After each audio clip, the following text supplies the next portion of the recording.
galera, esse é mais um Pod 40. Sim. Eu sou o Betinho. Eu sou o Vitor. Estamos aqui com a Mauri. Olha a Mauri que é pós-doutor lá na UFRJ. Caralho, que carteirada. Carteirada. Não, tem que ter o barulhinho. A Mauri Acácio, beleza, Mauri? Prazer. Tranquilão? Tranquilão. Muito obrigado por ter me chamado, a convite do Betinho e tudo. Sou amigo do Betinho já há bastante tempo e foi uma honra estar aqui, aproveitando aqui a gente conversar um pouco das coisas que eu faço, da minha trajetória e tudo. Obrigado mesmo. Beleza, mano. E você é da onde, né, Maurício? Você nasceu aonde, cara? Nasci aqui em Itaperuna, sou lá da SEAB, de uma família bastante humilde. A minha mãe, ela é funcionária pública, mas ela trabalhava na escola, ela já foi merendeira, já foi auxiliar de serviços gerais, já fez de tudo um pouco ali no Ligiero. Minha mãe muito famosinha no Ligiero, desde quando foi criado a escola do Ligiero, minha mãe trabalha lá, ainda trabalha até hoje, assim, mais de 30 anos, e ela continua trabalhando, aposentou e ainda continua trabalhando lá ainda. O meu pai, do Rio de Janeiro, veio para cá, meu pai sempre foi vendedor, vendia de tudo um pouco, representante comercial de várias coisas. Aí veio para cá com uns 18, 20 anos, do Rio de Janeiro. Aí conheceu minha mãe, ficou por aqui, fez família e um fatídico dia de 2010 lá, ele sofreu um acidente e acabou falecendo. Mas isso aí acontece. Sim. E, cara, você cresceu ali na SEAB mesmo que você falou? Você estudou aonde? Estudei no Ligiero, todo em meu CA, alfabetização, ensino fundamental, depois ensino médio para o 10 de maio. Depois fiz faculdade de educação física na FUNITA. E fiz licenciatura na FUNITA, depois fui bacharel lá para a UFRJ, fiz mestrado, doutorado lá e agora, depois do doutorado, que eu encerrei em 2023, final de 2023, eu estou no pós-doc, também lá no mesmo laboratório que eu iniciei. É onde que é mesmo? Na UFRJ. Sim, aí você formou em educação física? Aqui na FUNITA. E depois lá no Fundão. Você chegou a fazer algum estágio em algum clube de futebol, talvez um dos maiores do mundo, assim, da história? Com certeza, o Fluminense. Foi uma passagem muito boa lá que eu tive lá. Obrigado. O maior de todos. Só pra saber. O maior de todos, assim. Tricolor é outra coisa, né? Então eu fiz lá, fiquei um ano lá no Fluminense como auxiliar de preparação física. Eu acho que foi bastante proveitoso, assim. É uma área que, depois que eu fui para o Rio, comecei a olhar com outros olhos. Eu fui para o Rio já com pensamento de fazer mestrado, fazer doutorado. Mas aí surgiu essa oportunidade de entrar para o mundo do futebol. Acabei ficando um tempo, acho que foi muito proveitoso para mim. Conheci diversas pessoas. Conheci hoje jogadores que jogam em diversos clubes hoje, até na Europa. Acho que foi muito legal, assim. Esses jogadores bem pequenos, assim. E depois, quando eu saí, ver como foi a carreira deles, a progressão deles foi bastante importante, assim. Eu levo isso com grande alegria pela passagem que eu tive no Fluminense lá. Maneiro. E voltando um pouquinho, como é que foi a infância ali na SEAB, assim, cara? Muita zoeira, muita bagunça? A galera. SEAB, né? Hoje, naquela época, era muito ali. bom, assim. No SEAB, todo mundo se conhecia, todo mundo morava muito próximo. Então, meus amigos de hoje, todo mundo morava praticamente na mesma rua, que era a rua do Ligiero, ali, a José Alves Cardoso, assim. Tinha amigos de longa data de hoje, que a gente senta, bebe, conversa sobre diversas coisas, assim. A gente continua ali na mesma rua, assim. Minha mãe continua morando no mesmo lugar. Meus amigos saíram e voltam para família ali, a gente sempre tá ali conversando. Pô, e sempre foi brincadeira na rua, futebol, pipa, peão. Então sempre foi muito alegre, assim. Muito... teve a infância boa, né? Exatamente. Eu acho que foi bastante proveitoso, assim. Foi muito bom, assim. Formou um cidadão bom, assim, com vários amigos, bem criado. A criação foi muito boa, assim. Meus amigos me ajudaram bastante. Eu acho que os amigos... formam muito caráter, né? Exatamente. Os amigos de verdade. Acho que, na verdade, a gente, que sempre foi falado, a gente é sempre uma média dos seus 5 melhores amigos daquela época, assim, ou que você anda hoje. Então, aquela época me formou bastante uma pessoa com muitos amigos, assim, e foi muito divertido, assim. Minha época de Ligiero, depois do 10 de maio, e época da SEAB, assim, eu conheci bastante gente, então... e agradeço muito por ter feito bastantes amigos na minha infância. Show. E aí você foi morar no Rio lá, e nessa época de fundão? Eu fiz licenciatura aqui na FUNITA em 2007 a 2009. E não vou contar um pouco porque eu fui pro Rio, FRJ. Eu sempre tive um carinho enorme pela FRJ. Eu sempre, desde criança, assim, sempre pensava em estudar na FRJ. Eu lembro uma época, o meu irmão teve um tempo, bem criança, ele teve uma falta de oxigenação no cérebro. Então, que é uma hipóxia que ele tinha no cérebro. E foi tratado lá no Hospital Universitário da FRJ. Foi lá que descobriram. Maurício, isso. Foi lá que descobriram e tudo, e depois veio pra cá, fez o tratamento direitinho. E nessas idas, visitando a minha avó, da família do meu pai, lá numa dessas assim, a gente passando pela FRJ, eu falava com a minha mãe: mãe, ainda vou estudar aqui ainda. Só que aquilo, sei lá, 10, 11 anos, foi passando. Mas antes de eu ir para a FUNITA, eu fiz um vestibular da UFRJ. Na época não tinha... Quando você falava isso, ela falava: meu filho, se Deus quiser, eu vou te ajudar e tal. Não, ou ela... quem ele pensa que é? Não sei. Não, porque tem família que é assim, pô. Não, mãe super... Você tem que trabalhar. Não. Mãe do Cria. Não, minha mãe é uma grande incentivadora, assim, de estudos, assim. Eu acho que a educação é fundamental para a gente quebrar uma corrente, um ciclo que a gente vem de uma família muito pobre. Então, acho que a educação é fundamental para você... furar aquela bolha, né? Exatamente. Cortar, quebrar essas raízes, essas correntes que possa você sair de uma família que é bastante humilde para uma família que tem uma ascensão social maior. Então, apesar da minha mãe não ter estudado e só foi estudar logo depois que eu cresci, a minha mãe sempre me incentivou bastante, ela sempre trabalhou na escola, e a partir disso ela sempre incentivou: não, você tem que estudar, para você ter um futuro melhor, você tem que estudar, você tem que ser alguém com um bom futuro. Então, desde isso, a minha mãe sempre me ensinou que o estudo seria um bom quebra de paradigma de ter uma família humilde para uma família de uma ascensão social maior. Só que aí nisso, voltando aí, eu fiz o vestibular da UFRJ em 2006 para 2007. Só que eu fiz um curso de técnico em informática. Naquela época eu consertava computador, então estava muito, sempre aproveitando o esporte, que eu sempre gostei muito. Mas ficava sempre nessa dúvida: vou fazer algo relacionado à tecnologia ou algo relacionado à educação física. Aí, só que quando eu prestei o vestibular em final de 2006 para entrar em 2007 para o UFRJ, não tinha Enem, e você escolhiam três cursos para entrar. E a partir disso, era uma prova discursiva, e a partir daquela nota, você entrava, dependendo da sua nota, em um dos 3 cursos que você escolhia. Então, eu acabei escolhendo engenharia da informação, sistema de informação, engenharia da computação, muito focado com informática, assim. Eu acho que talvez, não sei se eu me daria tão bem, talvez sim, talvez não, mas eu acho que depois, logo em seguida eu fiz o vestibular da FUNITA e acabei passando. Eu acho que depois, quando você olha para trás e vê, eu acho que, de fato, não sei se eu me daria tão bem assim na área de informática, de tecnologia, quanto acho que me dei bem, assim. Cara, eu acho que hoje eu não conseguiria me ver na área de tecnologia, assim. Depois do mestrado, doutorado, até fiz um vestibular, um Enem, em 2013, 14. Eu fiz um Enem, acabei até passando para parte de, por incrível que pareça, para coisa que sobrou para mim foi no Instituto Federal de Santa Catarina. Eu passei para Ciência da Computação. Eu falei, cara, informática. Eu falei, mas aí já estava no mestrado, iniciando o doutorado. Eu falei, não, fiz o Enem, mas vou ficar por aqui mesmo. Eu acho que é essa área que eu quero, eu acho que é essa área que eu quero viver pro resto da vida.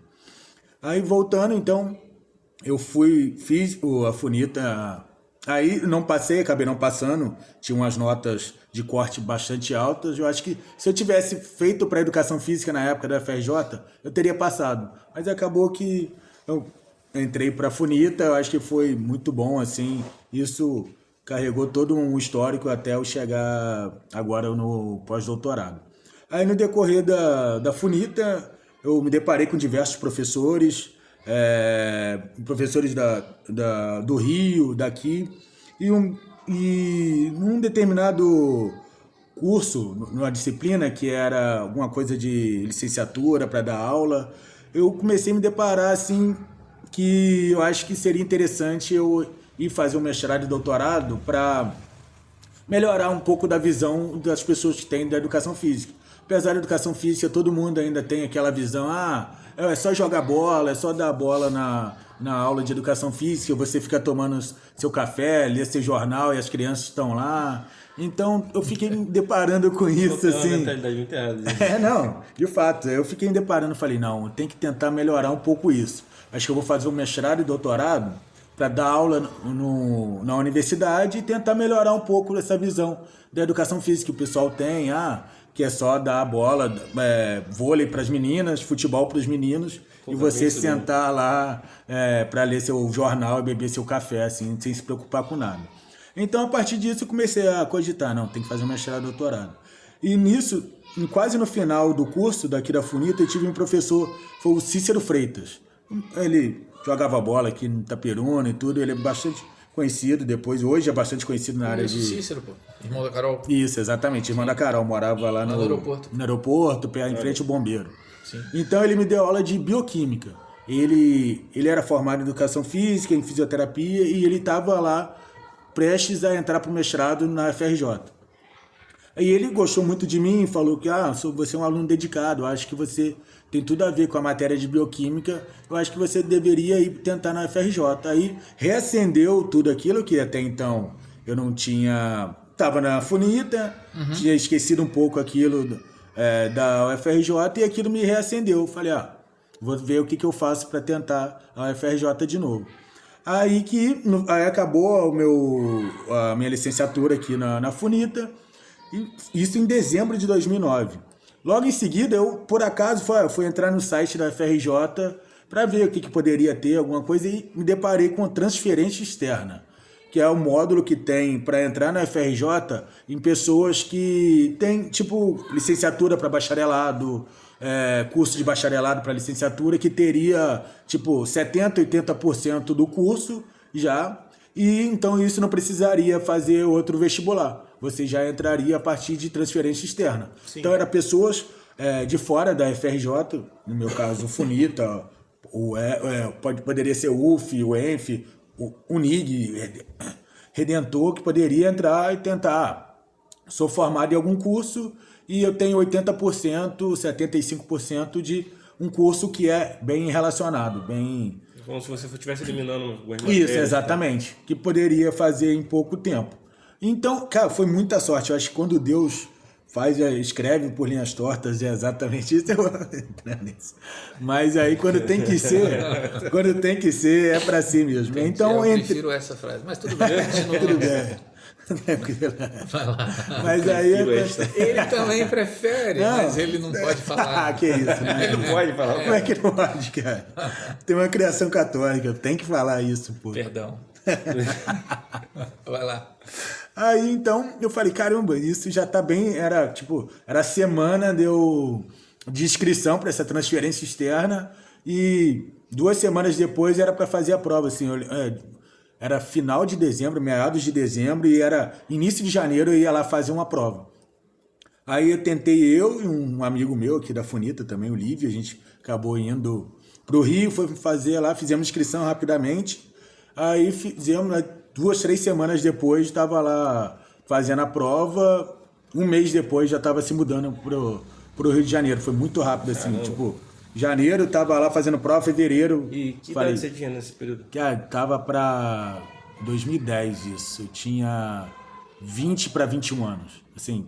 Mas eu sempre já pensava em sair de casa, já pensava em morar fora, eu já fui me moldando, assim. Sim. Eu já falava para minha mãe, tem que aprender a fazer comida, quero um tempo morar sozinho, quero fazer isso, quero fazer aquilo, quero aprender diversas coisas. Então, Mas você sempre morou aqui, você nunca tinha saído daqui? não, nunca tinha saído. Aí de repente você foi pro Rio. É, exatamente. Então, Bravo. do nada, isso com 20 anos, assim, eu falei, caramba, vou pro Rio. Até então, a última vez que eu tinha ido no Rio, eu era com meu pai, eu tinha 12 anos. Então, que agora um rapaz com 20 anos, assim, indo pro Rio, o que ia acontecer? Eu falei, caramba. Minha mãe desesperada, foi lá conversar com meu tio, fui morar com meu tio um tempo. Ah, você tinha alguém lá. É, que é uma família do meu pai, ela é de Nilópolis, aí fui morar com meu Pô, tio. é Nilópolis? É. Caraca. Grande Beija-Flor. Ó. Tempo de carnaval, Não, é tudo bom bem. não. Apesar de eu eu... sou estação primeira. É muito bom também, muito bom.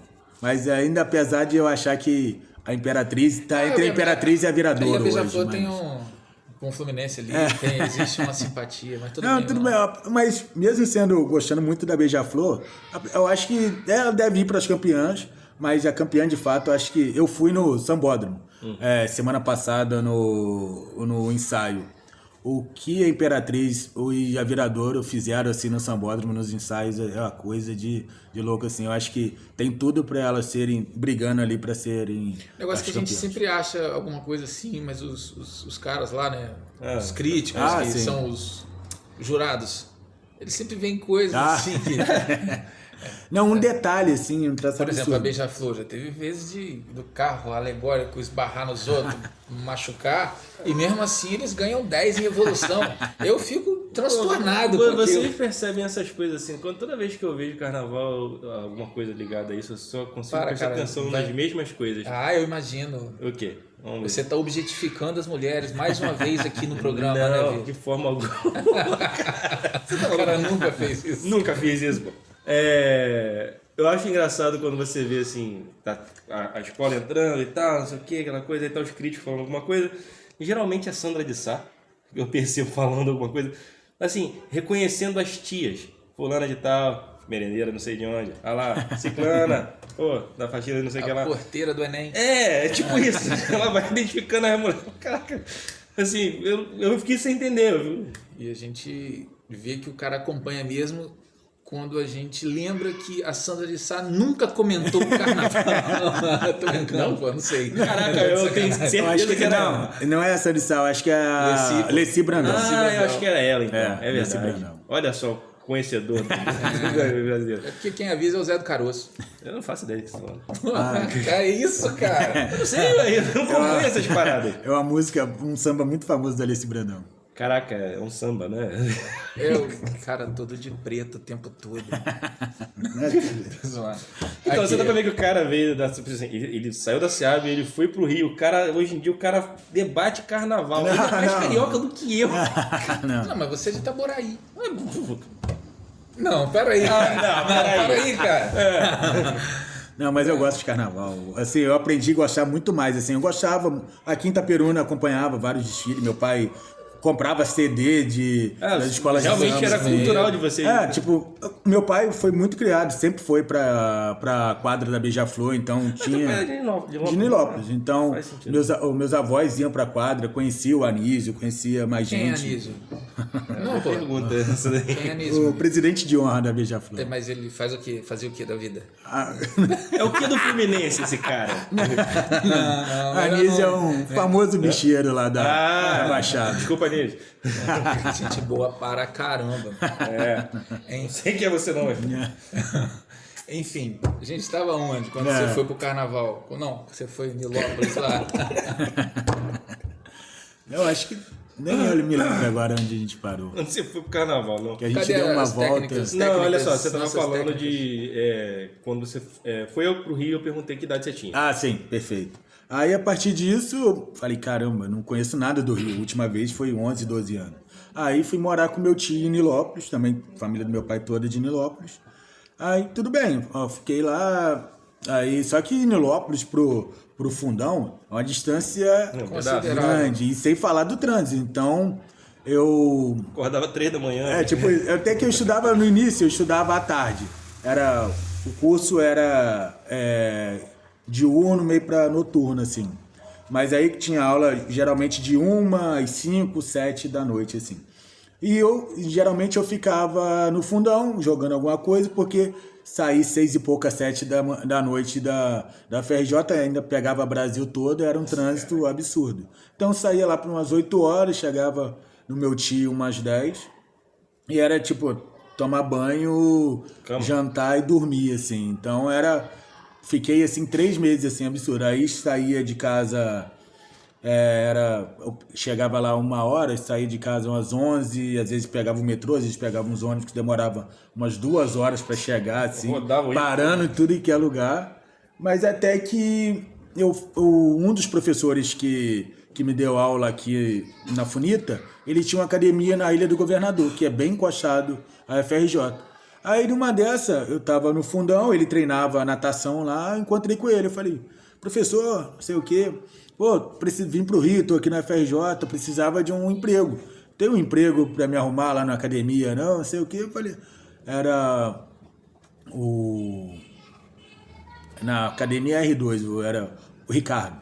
Ele, até então, ele era também, depois encontrei com ele no Fluminense, que ele era fisiologista do Fluminense. Ótima pessoa, com certeza. Aí ele me ajudou, falou, aparece lá na academia, ali na ilha, me deu o endereço na outra semana. Aí apareci lá, conversei lá com ele, com outro sócio dele, ele me aceitou. Aí fui contratado na academia, aí ainda estava no meu tio, só que aí comecei a trabalhar na academia de manhã cedo, 7 da manhã. Aí sim, aí tipo isso, meu tio era da Marinha, então saía 4, 5 da manhã até para ir na Praça Mauá, onde ele servia, no 1º distrito. Aí então eu começava a sair com ele, chegava lá na ilha. Pô, ia de carro? Ia de carro. Ué, então era pelo menos isso já me ajudava. Então chegava lá no trabalho umas 6 e pouco, assim, ainda ficava esperando até dar o meu horário. Aí trabalhava de 7 a meio-dia. Meio-dia saía da academia e ia pro fundão de 1 até 7 e pouca. Aí pegava o ônibus, voltava 9, 10 da noite, tomava banho. Em casa, dormia, botava tomada na cara, tomada, né? Então eu fiquei assim durante os 3 meses, eu falei. Aí eu conversei com a minha mãe, meu pai ainda estava vivo nessa época. Eu falei, mãe, pai, não tem como essa rotina assim, não tem como, eu vou tentar arrumar alguma coisa para morar na ilha, que é próximo do fundão e próximo do meu trabalho.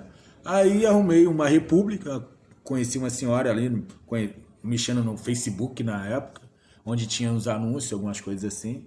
Aí fui morar lá numa república. Minha mãe conheceu lá, minha mãe super coruja, assim, com medo do Rio de Janeiro. Até hoje minha mãe foi lá, tudo que é lugar onde eu fui morar, a minha mãe foi lá, não, eu quero saber onde é, se depender de você ser capaz de morar em favela. Deve ter conversado com o geral antes dele chegar. Não duvido. Bora aí, deixa eu ver. Conversou com a senhorinha lá e tudo, cuida do meu filho, sei lá o quê. Eu falei... Vai lá ver os quartos lá, meu filho, eu vou conversar aqui com a dona... Tipo isso, Dona Lúcia. É Dona Lúcia ainda, lembra dela. Dona Lúcia aqui, não, por acaso vem de ambrosia não, né? Não. Pegou a referência? Peguei. Essa eu não peguei. Meu nome não é Johnny. Exatamente. Eu não vi esse filme. Pô, aí você vacila. Mas aí fala. Aí então minha mãe foi lá, conheceu a Dona Lúcia, a gente acabou morando numa república uns 2 anos. Aí a gente pessoal já mais enturmado, acabou que a gente alugamos um pessoal da república, eram 5, 6 pessoas. Começamos 7, depois o pessoal foi saindo, foi fazendo outras coisas. Aí ficamos 5, aí nós 5 alugamos um apartamento, tipo, na ilha também. E acabei ficando maior, com mais espaço, privacidade e tudo, e acabei aí... Entendeu, né? Chegou, né? As pessoas têm que viver, né? É, isso aí. 20 anos, então... querendo mais energia, tava morando lá, agora tinha como gastar energia. Querendo conhecer o Rio de Janeiro, então... Finalmente ele ia conhecer o Rio de Janeiro. Acabei conhecendo bastante o Rio de Janeiro, olha só. Mas aí a gente acabou ficando assim 2 anos, 3 anos, assim... Aí acabou que eu fui sair do trabalho, já estava pensando no mestrado, aí logo em seguida, em 2011, um ano já conhecia melhor o Rio, aí procurei o Cícero. Falei, Cícero, tô aqui tô procurando um laboratório para começar a fazer coisas de mestrado e doutorado. Não, vou te apresentar um laboratório, que é um laboratório maior do que o meu, tem mais recurso, e ele apresentou um rapaz chamado Paulo André, que ele era doutorando na época e ele era vindo da educação física também, ó. Acho que se você colar aqui com o Paulo André, que é esse cara que eu ajudei bastante no doutorado, e hoje ele continua um pós-doc do laboratório perto do meu. Ele foi professor e depois voltou para ser pós-doc. Mas aí vou explicar o que é o pós-doc mais para frente. Aí comecei, fui procurar o laboratório dele. O laboratório nem é do chefe dele, assim, ele é intermédio do Paulo André, ele intermediou, ele me aceitou no laboratório. E aí conversei com o chefe do laboratório, eles me aceitaram. Aí fiquei no laboratório, entrei nesse laboratório chamado Laboratório Físico-Química Biológica Aida Hassum Volok, que é o nome de uma... Você demorou quanto tempo para gravar isso? Um bom tempo. Era uma senhora que tinha passado no laboratório lá, era uma mulher judia que veio até da guerra, meio fugida da guerra, se instalou aqui, era uma boa pesquisadora, foi pesquisadora da FRJ e depois, assim que ela morreu, fizeram uma homenagem com um laboratório com o nome dela. E era um laboratório que basicamente pesquisava coisas de fisiologia renal. Então, apesar esse Paulo André, que é o que ajudava, era da educação física, mas ele fazia coisas de fisiologia renal. Então, até hoje eu trabalho com fisiologia renal. Então, basicamente, hipertensão. Que, se falar bem, o exercício ajuda na hipertensão, melhora vários problemas que decorrem da hipertensão e de problemas cardíacos, renais e outros problemas também. Então, aí eu fui ajudar esse rapaz, o Paulo André, e fui no laboratório. Isso foi se passando o tempo. Foi junto com... Aí saí da academia, fui para outras academias lá na Ilha do Governador, mas quando eu de fato, agora eu vou fazer o mestrado. Aí eu acabei largando um pouco o trabalho em academia e tudo para me dedicar ao mestrado, que era algo que eu queria. Só que antes de me dedicar ao mestrado, aconteceu essa questão de ir pro Fluminense, que eu achei que era uma coisa que eu não esperava. Tinha um amigo meu que era meu veterano, ele saiu do Fluminense, na época lá na FRJ, foi criado uma empresa chamada Tetra Brasil. Acho legal para quem quiser da educação física e outros cursos também que eles aproveitam pra caramba, assim. Essa empresa Tetra Brasil, eles faziam o quê? Eles eram uma empresa de brasileiros que levavam brasileiros, principalmente de educação física, para dar aula de futebol nos Estados Unidos. Então, muita gente, meus veteranos, esse rapaz era do Fluminense, era meu veterano, eles acabaram, vou tentar ficar, então era tipo no summer, no verão. Então era o verão lá entre maio a agosto, junho a agosto, assim, era uma época que a gente estava de férias aqui, eles ficavam 2-3 meses lá dando aula de futebol para meninas, para meninos, para jovens, crianças. Soccer. Famoso soccer, para pessoas de 4, 5 anos, 6 anos, 7, de várias idades. Tanto essa empresa, essa empresa levava. Legal que ela botou o nome dela com o nome do maior símbolo de alegria do Brasil.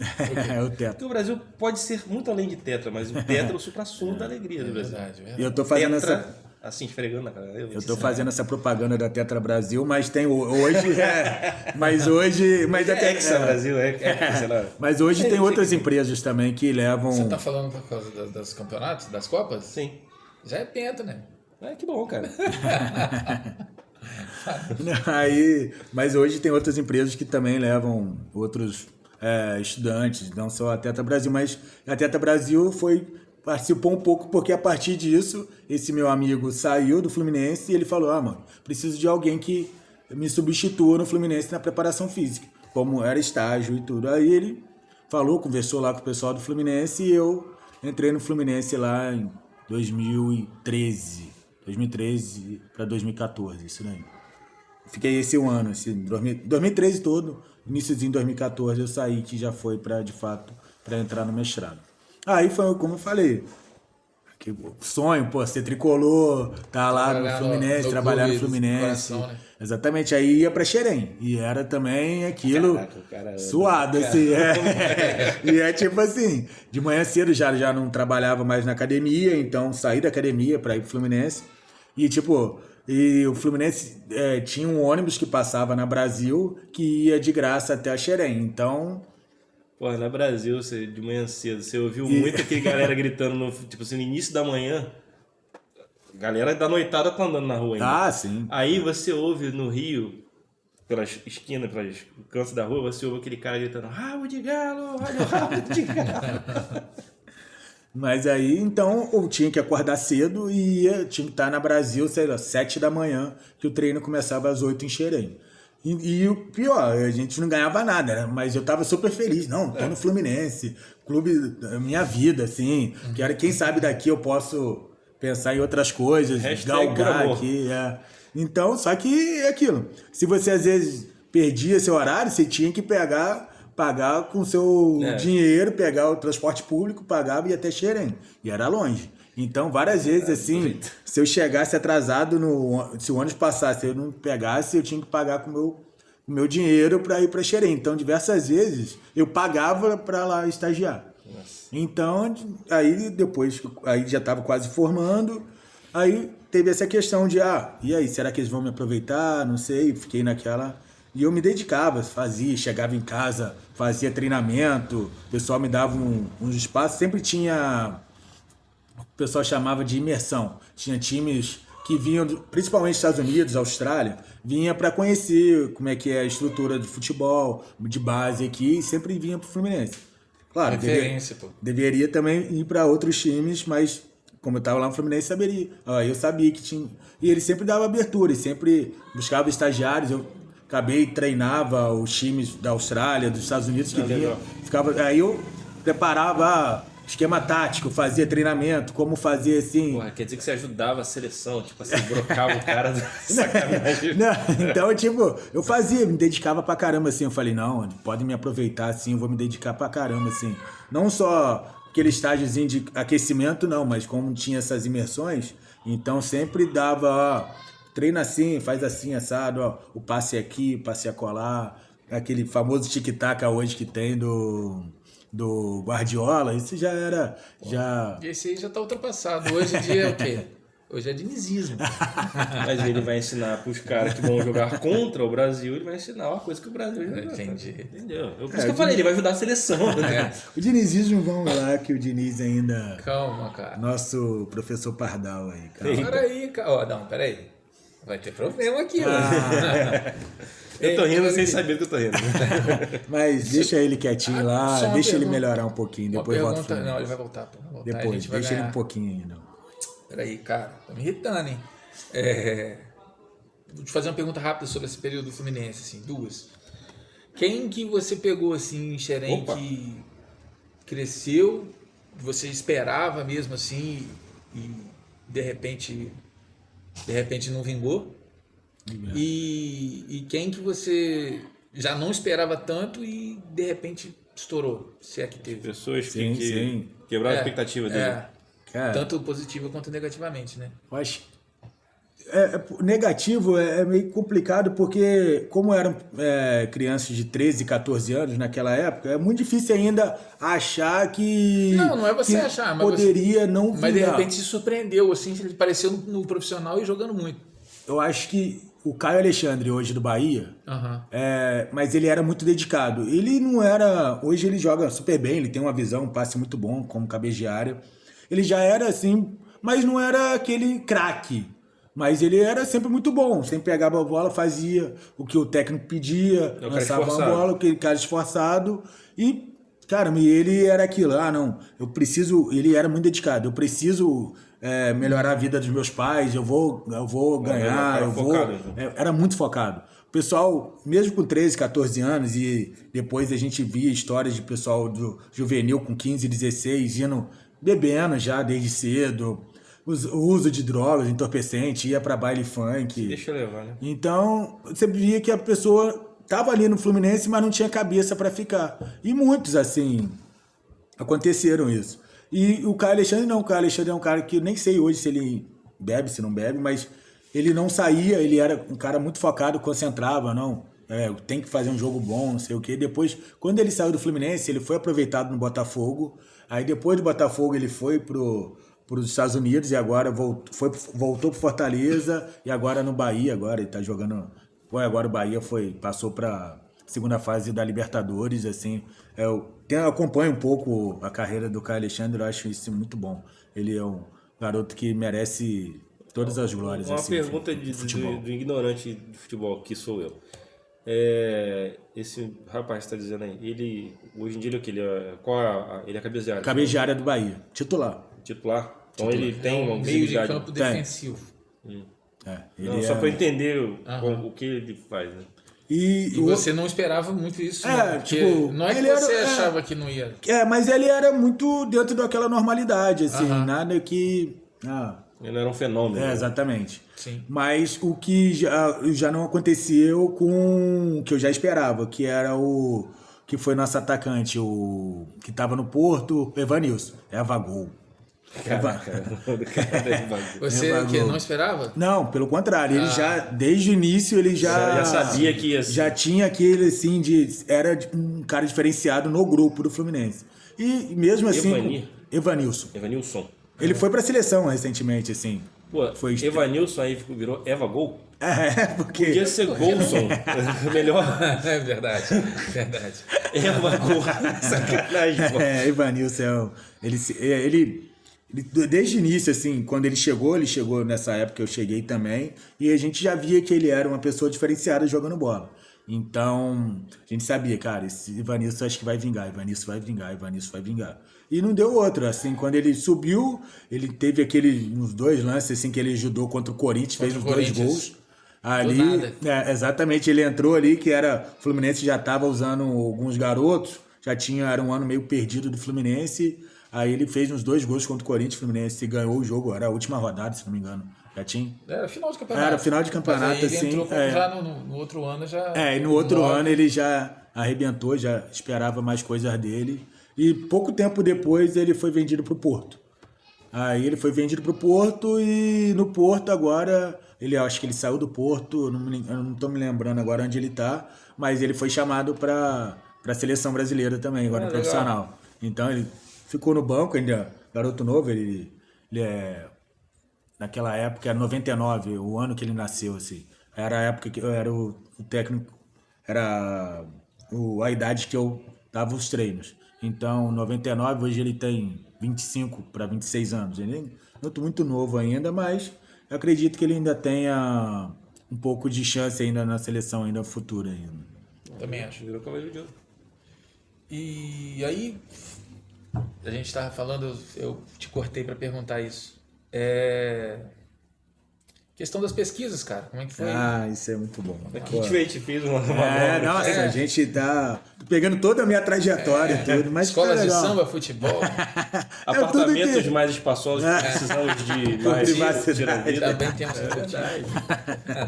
Mas aí... que eu nem falei de VM, mas deixa eu falar. Que vamos lá. Pode ficar falando isso aqui, não. Vamos voltar. Corta aí qualquer coisa. Se ligou,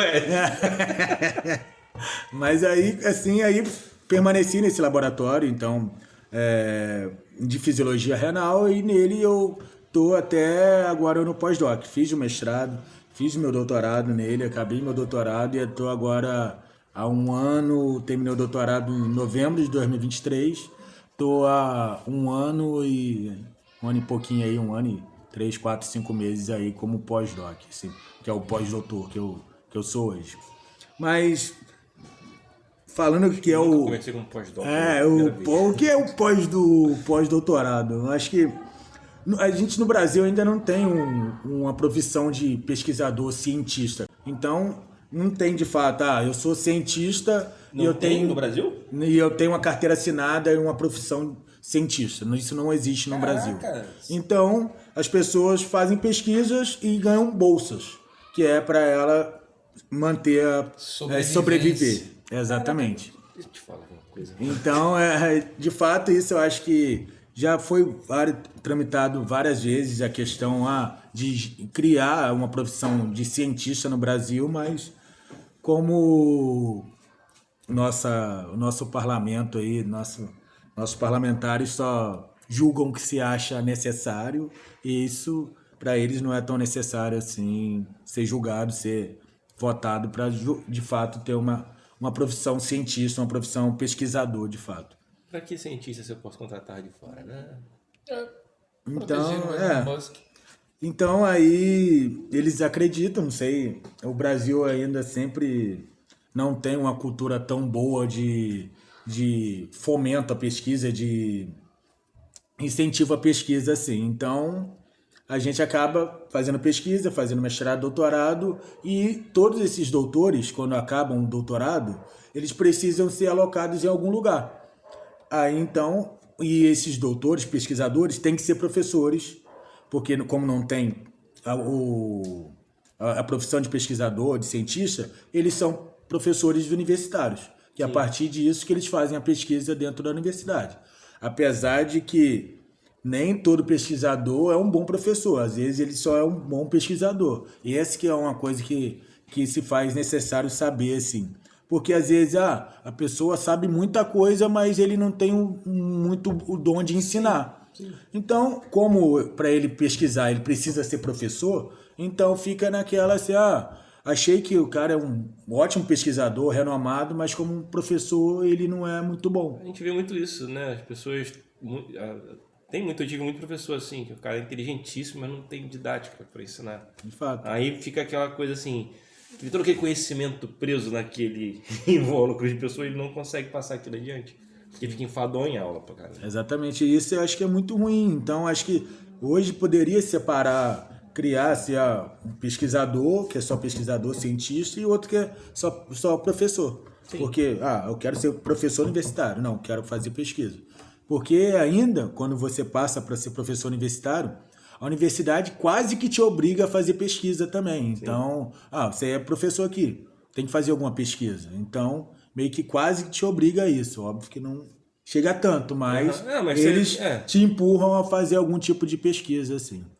E o pós-doutorado é exatamente isso. Não se criam vagas para todos os doutores. Então, imagine que você é um doutor, você está no ápice da sua educação, então imagine que os doutores são os que detêm o maior conhecimento, os mestres, e os graduandos e as pessoas que não têm na graduação ainda. Imagine que você tem essa pirâmide e você tem uma quantidade grande de doutores sendo formados a cada ano e você não tem onde alocar esses doutores. Não se faz concurso tantas vezes assim para alocar todos esses doutores. Então, e o que acontece? Aí foi criado esse limbo, que eu sempre chamo de limbo, que é o pós-doutorado. É um patamar em cima da pirâmide, assim, fica aqui um pouquinho, enquanto você sabe fazer. Exatamente. Você é muito bom, você já não é estudante, que você não estuda mais, você estuda até o doutorado, você é estudante de doutorado. Depois que você termina o doutorado, você não é estudante mais. Você só ensina. E você não é professor porque você não passou no concurso público para professor. Então, caraca, você fica nesse limbo. Você tá preso. É exatamente isso. Então, aí se criaram bolsas de pesquisa para você ser pesquisador. Seria para você ser pesquisador, mas com aquele tempo estimado. Você tem aquela bolsa que te possibilita fazer sua pesquisa durante 3, 4 anos. E depois? Aí você vai ficar tentando bolsas, até você tentar passar no concurso público para ser professor. Então, o pós-doc é bom, um nome muito bonito, mas, é meio ruim porque você ainda precisa passar para ser professor ainda. É quase como um freelance. Exatamente. Você tá aqui, você dá uma pesquisada aí, você tem tanto tempo para conseguir. É isso aí. De fato, então, eles até te dão uma bolsa depois de doutorado, uma bolsa assim, razoável, não é algo, nossa, que é muito bom, assim, que eu vou ficar bem de vida, mas é uma bolsa razoável que dá para você se sustentar. Sim. E fazer sua pesquisa. Então, focar na sua... E depois um tempo para você focar no seu concurso e até passar, assim. Mas, de fato, tem pessoas que já têm 10, 12 anos. No meu laboratório tem pessoas de 10, 12 anos no pós-doc, que estão tentando ali, tentando, e ainda não conseguiram passar no concurso. Aí que é o problema. Será que até quando que ficar no pós-doc é bom? por que não poderia se criar, de fato, essa profissão de pesquisador, né? Sim, essa cadeira de cientista mesmo, né? É Exatamente. necessário no país, acho que qualquer lugar deveria ter cientistas. Então é isso, mas é o que tem isso nos Estados Unidos. Eu acho que nos Estados Unidos tem uma profissão. Você é pós-doutor pesquisador. Sim. Então lá você é você é contratado e você tem todas as regalias. E lembrando, aqui no Brasil, você não tem, só tem vive de bolsa. Você não tem auxílio-doença, você não tem carteira assinada, você não tem auxílio nenhum. Então só tem aquela bolsa. Ele te paga passagem, não te faz nada. Caraca. Se você ficar impossibilitado de sofrer algum acidente, ficar impossibilitado, você nem tá no INSS, você não pagou.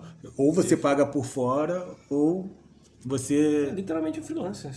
Então, isso é muito complicado, assim. É ruim fazer um pouco...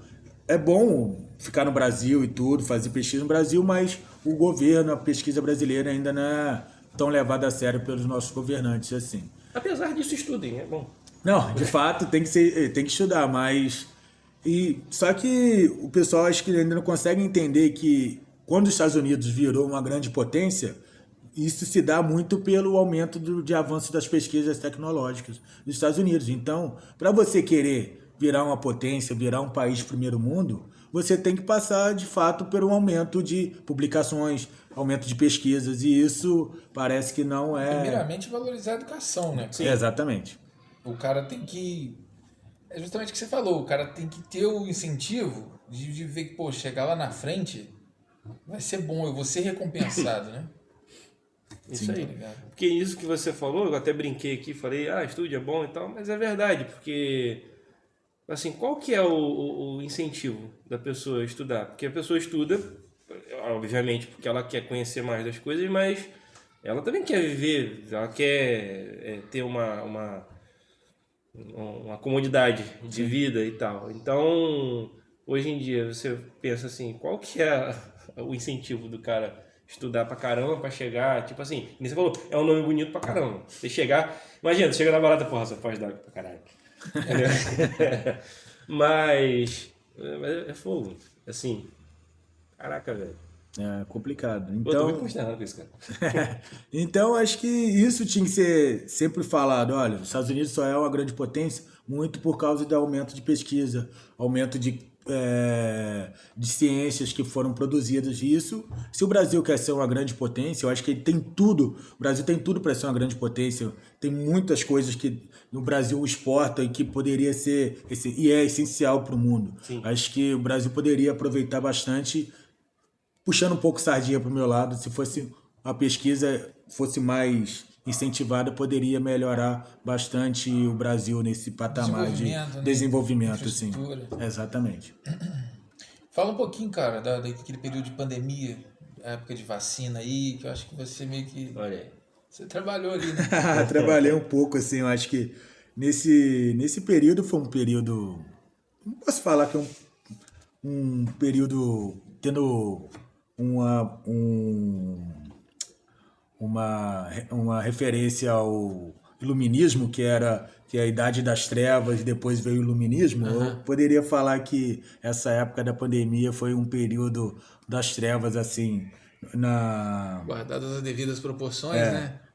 No decorrer da pesquisa brasileira, assim. Então, o governo foi um governo que acabou que incentivava pro lado olha o que você está ruim, fazendo. Assim. Então, cloroquina. Exatamente isso. Então, o governo não dava o devido valor ao que os pesquisadores falavam. Então, botou isso que cloroquina, azitromicina seria bom para o Covid. Caramba. E isso nunca foi comprovado e, de fato... Você tem que ver pelo lado bom. Verme a gente não tinha. Lombriga já era. Exatamente. Pô, e a azitromicina também você... Não, de fato. Então, imagine você tratar Covid com um antibacteriano. Então, tipo, não faz sentido nenhum. Então, e isso os pesquisadores mostravam. Falei, olha só. Mas eu tenho uma tia lá do Bananal que ela melhorou depois que ela tomou. Sim. Não tinha gente que falava Sempre, isso? sempre. Sempre tem um parente de algum lugar, cara. Não, e teve aí aquelas coisas que saíam na internet, que aqui, receita aqui pra aqui, que se melhora da Covid, botando até o Eu pH. vou falar que o Noni poderia curar o câncer. Cara, tinha uma que eu via sempre diversas vezes, botava diversas frutas e não sei o que, ainda botava o pH do limão, que é um pH bastante ácido, com pH 12, 14, que é um pH básico. Então, tipo, óbvio que às vezes a pessoa não era entendida, não reparava, mas, tipo, a pessoa que se entende um pouco falava, cara, isso daqui não é verdade, isso não existe. Então, e o pior era ter médicos que ainda passavam isso, receitavam isso. Caraca. Isso, de fato, isso me deixa até hoje constrangido em ter médicos que estudavam e passavam esses kit Covid que foi falado e disseminado aos montes. Assim, imagine o quanto isso não poderia ter atrapalhado ou ajudado até piorado o quadro Pô, cara, da Covid. teve gente Assim. que passou essa parada pro meu pai, velho. Aí... Foi, né? Fazer começou a tomar. Onde eu tive lá, eu não lembro qual foi o período que eu tive lá. Aí tava tipo assim, vou tomar aqui o negócio. Por que tomando isso, pai? Ele, não, faz bem, melhora aqui. Eu falei, não, pai, isso não tem nada a ver. Não vai melhorar nada. Esse dia foi um dia revoltante pra mim. Então, aí ter um governo ainda que incentiva essa não ciência, então algo que deixava todos os pesquisadores chateados, assim. Então, a gente, mesmo com Covid, eu ia pro laboratório, assim, óbvio. Eu não falo isso de uma coisa boa, mas eu tinha que ir pro laboratório fazer alguma coisa para tentar ver o que eu poderia fazer para tentar ajudar um pouco. Então, uma parte que eu estudava era a questão da ECA2, que foi muito difundida na época do Covid, que o vírus precisava dessa enzima para espalhar todo o seu material genético e isso gerava toda uma replicação de vírus dentro da gente. Então a gente tinha algumas coisas que a gente fazia no âmbito renal dessa ECA2. Então acabou que a gente foi ver se o que poderia ter algum fármaco, alguma coisa que a gente testava, se isso poderia diminuir a ECA2 e isso poderia ser alguma coisa que poderia ser também um tratamento para Covid, algo do tipo. Então, em 2020, a gente publicou um trabalho um fármaco que eu trabalhava, que era candidato a fármaco, na verdade. Era um dipeptídeo, que é valina e tirosina, chamada angiotensina 3,4, que diminuía a ECA2, pelo menos no organismo, que isso poderia... a gente publicou isso, que poderia ser, quem sabe, um potencial tratamento para Covid. Óbvio que a gente publicou isso, mas acabou, a gente não... Logo em seguida, veio, graças a Deus, as vacinas, então, que foi algo que já acabou melhorando para a gente, mas acabou que a gente não correu muito atrás de tentar fazer mais coisas a partir da Covid, assim. Mas será que a angiotensina 3,4 melhora de fato? Ela diminui a ECA2. Mas será que, de fato, na Covid a gente não tinha ainda um modelo de animal que a gente poderia testar? Vamos dar um modelo animal, um rato que tinha Covid e vamos dar angiotensina 3,4 e testar para ver se diminui essa tempestade de citocinas que dava na Covid ou diminui a replicação do vírus. Conheço vários animais que poderiam ter ido. Mas depois, no decorrer, foi que no início falava que o rato não pegava Covid. Então, que no início das pesquisas, eles faziam pesquisas com outros animais, cachorro, com cavalo, acho que chegou até um cavalo também, participou de alguma pesquisa que era um animal que era frágil e pegava Covid, assim, era suscetível à Covid. E o rato falavam isso que não pegava. Depois hoje... Engraçado, não é de nada, cara. Hoje, depois, tem agora um modelo de rato para Covid, então eles criaram depois da Covid um rato próprio. Tipo isso, exatamente, um desenho experimental de animal, assim, para tratar Covid, assim. Mas esse Como é que é? Angiotensina 3,4. Angiotensina 3,4. Quartos? 3,4. 3-4. Chegou a virar um medicamento mesmo? Ainda não? Então, Tá em pesquisa isso a gente ainda está pesquisando, só que agora a gente voltou a nossa pesquisa para o âmbito de hipertensão. Ele é um... Esse é um dipeptídeo, mas ele tem ações antihipertensivas. Uma parte do meu trabalho é esse, então eu tenho uns animais, que é o meu modelo experimental de rato, ele fica hipertenso a partir de uma dieta, e eu trato com essa angiotensina 3,4. E de fato, a hipertensão desses animais volta a nível controle, volta à pressão normal, a 120 milímetros de mercúrio, assim. Então, as pesquisas estão avançando, assim. Eu acho que também isso é parte do meu pós-doc também, aqui, trabalhar com angiotensina 3,4. Mas, de fato, as pesquisas com angiotensina 3,4 ainda continuam, ainda é parte de uma pesquisa minha do meu pós-doc, assim, investigar mais o que está acontecendo, o que a angiotensina 3,4 faz para melhorar a hipertensão desses animais. Grosso modo, então é como se fosse um remédio de pressão? Então, é um candidato a fármaco. Então, o remédio é como já está na prateleira lá da farmácia. Até ele virar remédio, tem um trâmite absurdo, assim. Então, tipo... É por causa disso que muita gente questionou a eficácia da vacina. Sim, mas aí ninguém entende é que vocês não têm urgência para lançar esse remédio. Sim, é diferente. Agora a vacina existia, era emergencial que se tivesse a vacina. E de fato, a vacina que foi criada, que era a vacina da Pfizer, que foi baseada no RNA mensageiro, que foi... Eu ia fazer isso agora. É muito bom. Esse maluco aí... Ele é muito bom. Eu sigo ele nas redes sociais. Eu não sei qual é o seu nome, mas obrigado por isso, cara. Acho que é Lorde Sim. Qual o nome dele? Rafa Chalub. O quê? Era esse menino, agora Isso. é Rafa Chalub. Era esse menino, esse menino. Rafa Chalub. Tá convidado, Rafa Chalub. Não sei se um dia, né? Manda pelo menos um Pfizer. Então, essa vacina da Pfizer que foi o grande boom, que foi porque elas foram criadas tão rapidamente assim, porque na verdade, ela já estava em estudo para vacinar câncer, para vacina de câncer, mas como tinham essa emergência, assim, um troço que era uma pandemia, algo que já não existia há mais de 100 anos no planeta, então foi feito todo um processo de 24 horas, 48 horas, 72 horas, todo mundo muito inclinado a ter algum medicamento, alguma coisa que... O mundo voltou tudo pro mesmo... exatamente. Exatamente. Todos os pesquisadores foram focados na Covid. Então, acho que foi uma coisa que foi surpreendente, que hoje, as pesquisas, todo mundo tem sua pesquisa separada. Eu pesquiso hipertensão, outro pesquisa neuro, como foi o seu amigo aqui do outro podcast que eu achei muito interessante. Claro que você tinha uma parada para falar, né? Sobre o... Sim. Não, mas aí depois você continua. O pessoal, cada um fazendo sua...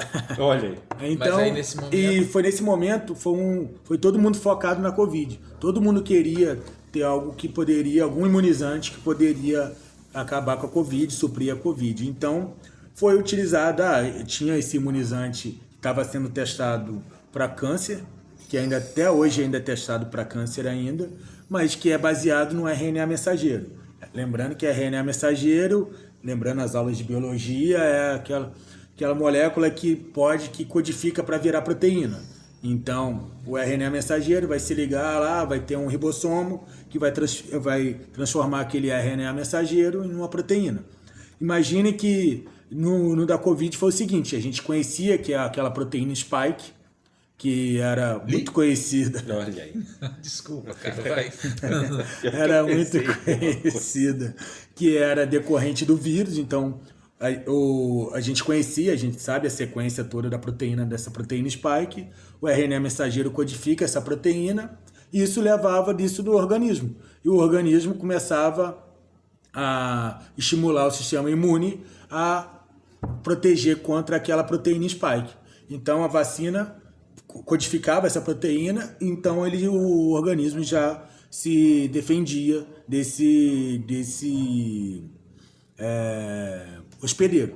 Então, como se ela botasse, como se o hospedeiro fosse touro e ela colocasse um manto vermelho por cima, assim, aí o corpo se juntava pra proteger. Isso, de fato, sim. Porque o nosso corpo é muito, muito bom. O sistema imune é perfeito. Então, é muito difícil você ter uma doença 2 vezes.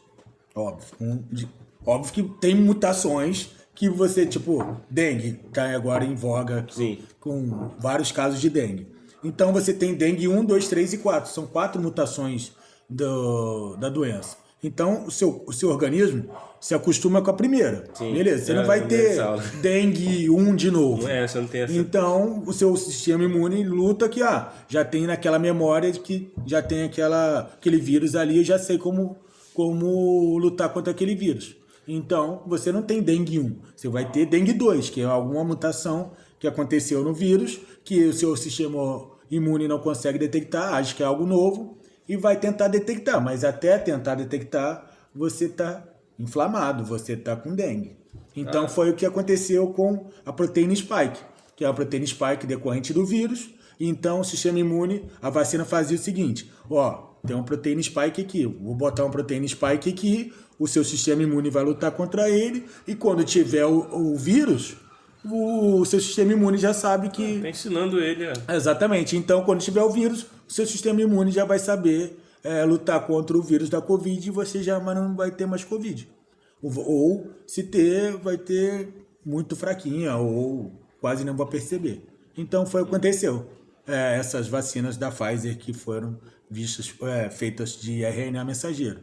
Por sinal, a húngara e a outra, acho que era Bielorrússia, acho que eram 2 pesquisadoras que criaram esse tipo de vacina de RNA mensageiro, elas ganharam o Nobel em 2023. Caraca. Nobel de Medicina. Barra Fisiologia. Bielorrússia tinha que ser. Fizeram John Wick, cara. Isso é verdade. Maneiro isso, cara. Então, acho que foram tempos sombrios, mas que a gente conseguiu passar, de fato, óbvio, com todo problema. Que teve no mundo. As 500 mil pessoas que não conseguiram passar, sinto muito, infelizmente. 600 mil, né? Pô, que é uma vinha, infelizmente, algumas mais... A gente fez o possível para que tivesse o imunizante o mais rápido possível, mesmo as pessoas não acreditando, mas que, graças a Deus, hoje a gente conseguiu passar pela pandemia. Estamos aqui, tranquilo. E o que você ia falar? Você citou nosso amigo Sérgio Gomes. Que Sérgio, já teve ouvi o podcast, a entrevista, eu achei muito interessante. Eu ter visto uma entrevista lá, cara. Isso é foda mesmo. Ele parece muito bom, de um vasto conhecimento de neuro, assim, eu achei muito interessante, assim, toda a conversa que vocês tiveram com ele. E ele deixou um pouco sobre o videogame, quando eu entrei, quando eu olhei assim, vi a questão do videogame, e de fato, tem pesquisas de videogame, eu sei que Betinho adora videogame, então... Adora videogame e, de fato, tem pesquisas lá na UFRJ, na área de psicologia e na área de neuro, que usam videogame para melhorar a cognição de idosos.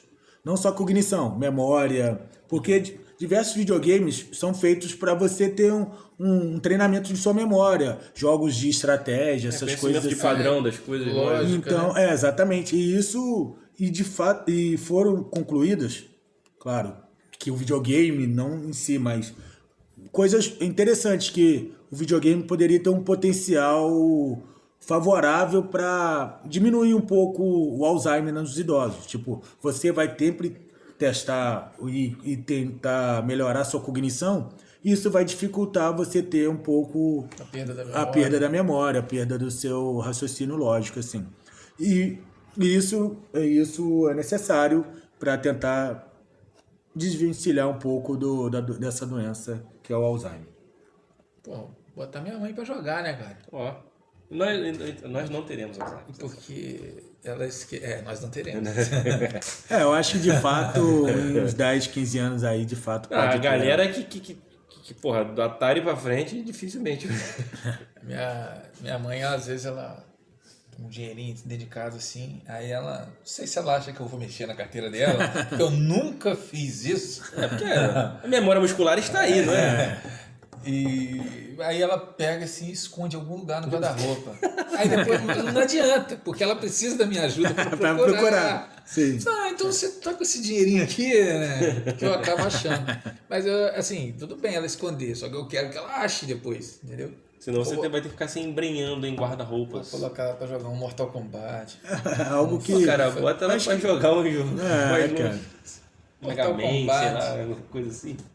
E também não... E outros jogos também para mobilidade de idosos. Esses jogos... Kinect. Que tem o Kinect, assim, para fazer coisa. Eu acho que... Nintendo Wii também tem uns jogos, né? de tênis, aqueles que fazem movimento. Então, isso é de uma pesquisa lá do pessoal lá de neuro da UFRJ, lá na Praia Vermelha. Eles faziam testando mobilidade e coisas funcionais de idosos que perderam mobilidade e tendo o videogame como uma melhora pronunciada assim das suas capacidades, suas valências físicas assim. O local onde eu trabalho, não vou dizer o nome. Uma certa vez eles compraram lá, que eu trabalhava lá no estoque, né? Chegou lá pra gente um Xbox 360 com Kinect pra fisioterapia. Ótimo. Bom, Os jogos sumiram. Ninguém sabe. eu acho que sei. Caraca, como assim? Mas, Mauri, você estava falando aí que a vida do pesquisador, do cientista em si no Brasil é complicada, porque chega um momento que ela até dá aquela estagnada, né? Sim. Como você falou.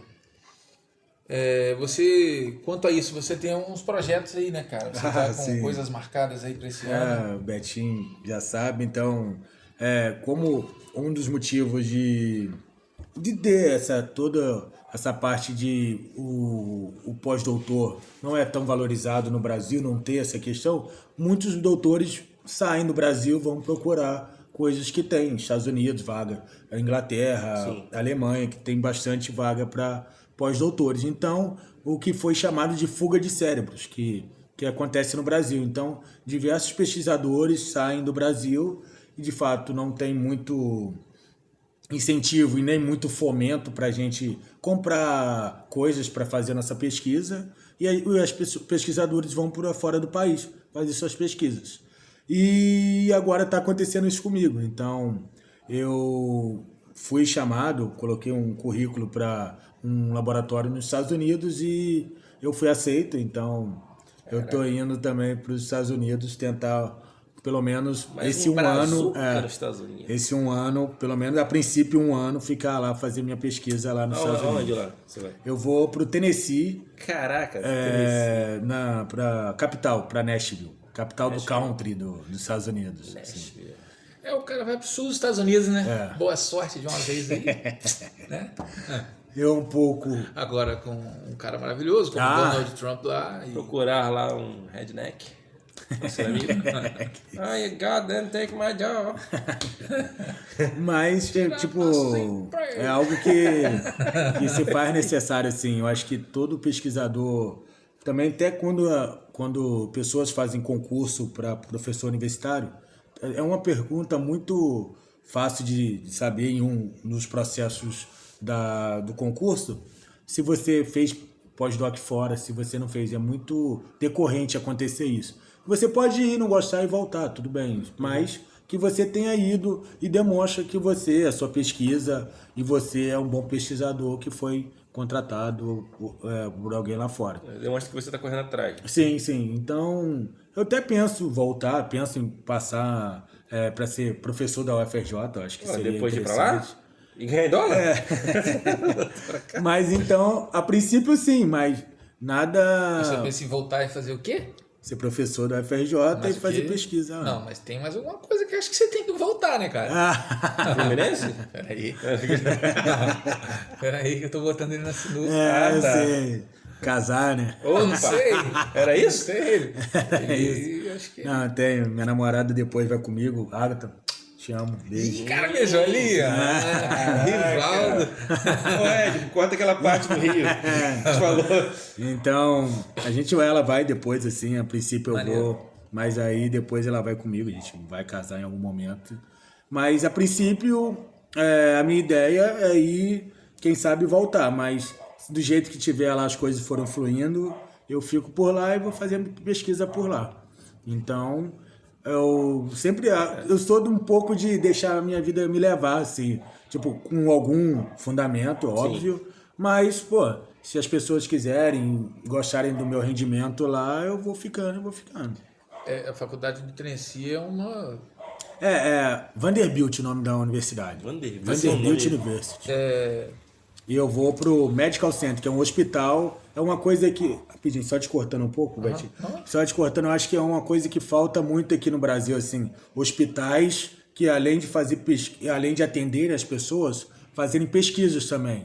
Então, tem, óbvio que nos hospitais universitários... O Sérgio Gomes trabalha... eu acho que é algo que poderia... Eu acho que o Sérgio deve fazer lá no Hospital do Câncer lá, mas eu acho que deveria ser mais comum, né? Mais comum em qualquer hospital, até aqui no São José do Avaí, assim, um hospital de ponta na parte cardíaca, cardiovascular, poderia ter alguma pesquisa, uma pesquisa clínica que seja aplicada. Poderia ter uma pesquisa, ou alguém que lidere uma pesquisa para cardiologia aqui, que poderia, eu quero testar isso para pessoas cardíacas, para pessoas com problemas de fibrilação atrial, que também é algo cardíaco.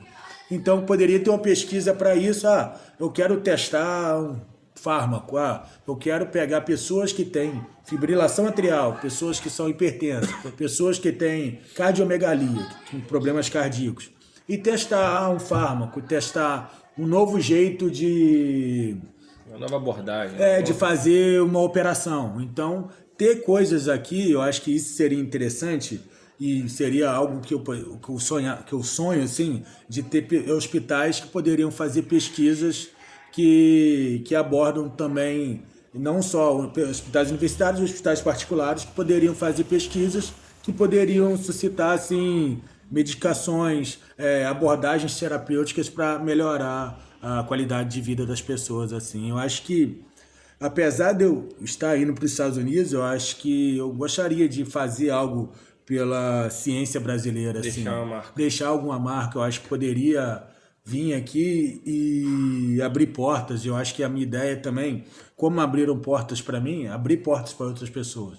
Apesar de eu estar indo lá para os Estados Unidos, se alguém precisar de mim lá fora, Mauro, pode correr atrás para isso, para mim, eu sou aqui assim, assado, como eu fazia lá no Rio, assim, vários amigos, o que tem aí, pode me ajudar? Eu falo, tem fulano de tal, às vezes eu não conheço muito, mas eu conheço fulano que conhece ciclano, que pode te ajudar. Então, acho que se me ajudaram, eu achei muito legal isso. Eu tinha uma ex-namorada que sempre falava isso, que eu gosto de ajudar, mas que o que você quer em troca? Eu não quero nada em troca, eu só quero que, como te ajudei, você possa ajudar outra pessoa também. Corrente do bem, né? Exatamente. Exatamente. Muito lento, cara. Uma corrente do bem. Então, se eu fui ajudado, se o Cícero aquela vez falou, acho que você deveria ir para o Rio tentar a FRJ, eu quero também tentar abrir alguma outra porta para outras pessoas. Como eu espero ter feito isso e espero agora, indo para os Estados Unidos, abrir outras portas lá para outras pessoas também, assim. Eu acho que seria interessante e eu acho que me Vamos montar uma sentiria escolinha de futebol lá, aí você me chama. tranquilo, né? Isso daí não tem problema nenhum. Aí voltando, só agora cortando o negócio da Teta Brasil, tem um amigo meu aqui de Itaperuna que estudava lá na Educação Física, ele entrou pro Teta Brasil, que é o Leonel, aqui do Morro do Castelo aqui também. Fez Educação Física lá na FRJ, entrou para Teta Brasil, foi para lá e ficou por lá. Ele terminou a faculdade, aí acabou, ele ia todos os verões, acabou depois da faculdade, ele ficou aplicando para lá. E depois aí, hoje construiu família, tem uns gêmeos de filhos, casado lá com uma americana, tem seu green card, e dá aula para criança lá de futebol. Como foi outras pessoas assim da minha turma também, diversas outras pessoas assim. A tua missão é desenvolver alguma coisa lá e vir pra cá. Então, eu quero abrir portas e quem sabe fazer coisas que possa melhorar a pesquisa brasileira, assim, de fato. E até coisas de Itaperuna também, a nível de Itaperuna. Trazer... O meu orientador, que é o chefe do laboratório lá, ele sempre está envolvido em políticas da UFRJ, ele é amigo do reitor, então o reitor está no meu laboratório direto, da UFRJ, pede ajuda a ele para diversas coisas. Então, ele é muito político e ele gosta de ajudar diversas pessoas, ele fomenta a pesquisa, ele quer fazer com que tenha mais pós-graduações em diversos países, diversos locais do Rio ou do Brasil todo. Então, ele é um grande incentivador da pesquisa brasileira, apesar de ele ser argentino. Mas ele é uma coisa que ele fala, ele é mais brasileiro que a gente porque ele escolheu ser brasileiro. Então aí ele sempre fala essa piadinha dele aí, porque ele tem a dupla nacionalidade, agora ele é brasileiro também, mas ele escolheu ser brasileiro. Se ele for brasileiro mesmo, ele vai abdicar da dupla, vai ser só... Mas então eu tenho um pouco dessa via política e tentar fazer... Quem é melhor pra ele, Pelé ou Maradona? Isso é pergunta. Ele não é muito ligado a futebol, mas ele gosta do Maradona. Ele gosta do Maradona. Não, gostar tudo bem. Ele só tem que saber a verdade. Mas a minha ideia é tentar, quem sabe, com algum apelo político, quem sabe tentar fomentar alguma aberturas de pós-graduação aqui na região. Acho que isso precisa, assim, pós-graduação no caso estrito sensu, com mestrado, doutorado, que, às vezes tem muitas pessoas que poderiam estar tendo essa oportunidade e não tem. Às vezes o máximo que tem é o mestrado, doutorado em campus. Às vezes a pessoa não tem essa chance de ir para lá fazer alguma coisa. Que estivesse aqui em Itaperuna ou Pado, algo próximo, que Itaperuna é um grande centro do interior do Rio de Janeiro. Poderia ter algo relacionado aqui a uma pós-graduação ou uma universidade pública aqui. Então, teve a FUNITA, teve algumas coisas. Depois acho que a UF de administração, meu irmão fez de administração lá, agora incrivelmente eles foram para Pádua, mas infelizmente poderia voltar, ter algo aqui. Eu acho que isso daí seria algo interessante, se eu não só fazer pesquisa lá ou ajudar com alguma coisa que pudesse trazer uma escola, uma universidade pública para cá. Seria muito importante fazer algo pela minha região, seria muito importante, eu ia ficar muito feliz de fazer coisas por aqui também. E como o meu orientador, meu chefe lá falava, coisas de política, a ex-reitora fez uma palestra lá, agora ela é presidente da CAPES, que é uma agência do governo que fomenta a pesquisa. Ela dá dinheiro, ela tem dinheiro, eu vou dar dinheiro para pesquisa se vocês apresentarem propostas sobre hipertensão. Então você faz a sua proposta, ele é julgado e você, no decorrer da sua proposta, você pede lá, para eu fazer tudo isso que eu estou pedindo aqui, eu preciso de 300 mil, 500 mil. Aí, se tem uma comissão para julgar, então se a pessoa aprova, você tem aquele fomento de 500 mil que faz necessário para você fazer a sua pesquisa. A CAPES é uma dessas agências ligada ao Ministério de Ciência e Tecnologia.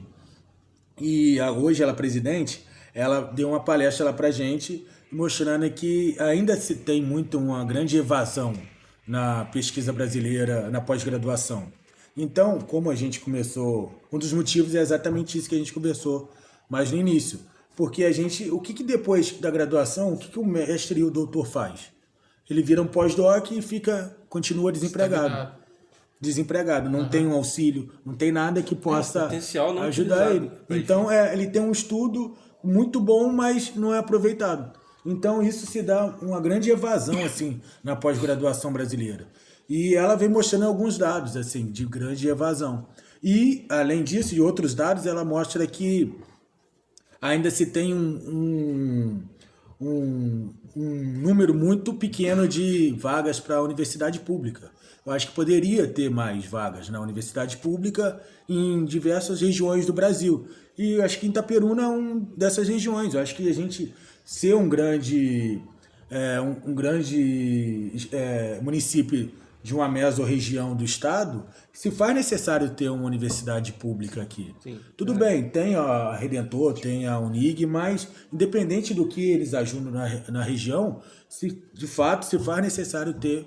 Tem a UIF, eu acho que é muito bom, mas faz necessário ter uma universidade pública aqui que garanta mais tecnologia para a região, assim.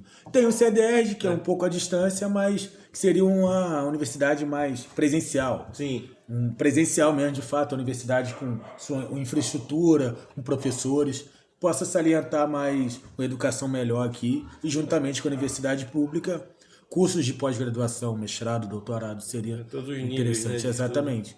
Que como eu consegui, eu acredito que diversas outras pessoas que tivessem oportunidade, poderia estar conseguindo também. Com certeza. Então, acho que buscar isso também, é óbvio que é um grande sonho meu, mas seria muito interessante ter futuramente, eu olhar aqui, vir em Itaperuna e ver, caramba, tem universidade pública em Itaperuna, tem diversas pessoas que estão com mestrado, com doutorado aqui em Itaperuna, acho que eu ia ficar muito feliz, assim.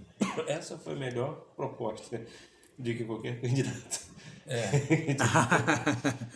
Eu tenho uma veia política bastante aflorada, exatamente. Falando nisso aí, pegando esse gancho, essa questão da universidade pública realmente é uma coisa que eu também vejo necessário. Só que você não acha que dos últimos 10 anos, assim, 10, 12 anos, criou-se uma certa resistência, até mesmo uma ojeriza às universidades públicas, por causa de viés ideológico e político? Vai até molhar o bico, né? O cara deve tomar uma água. Eles acham que é um lugar de balbúrdia.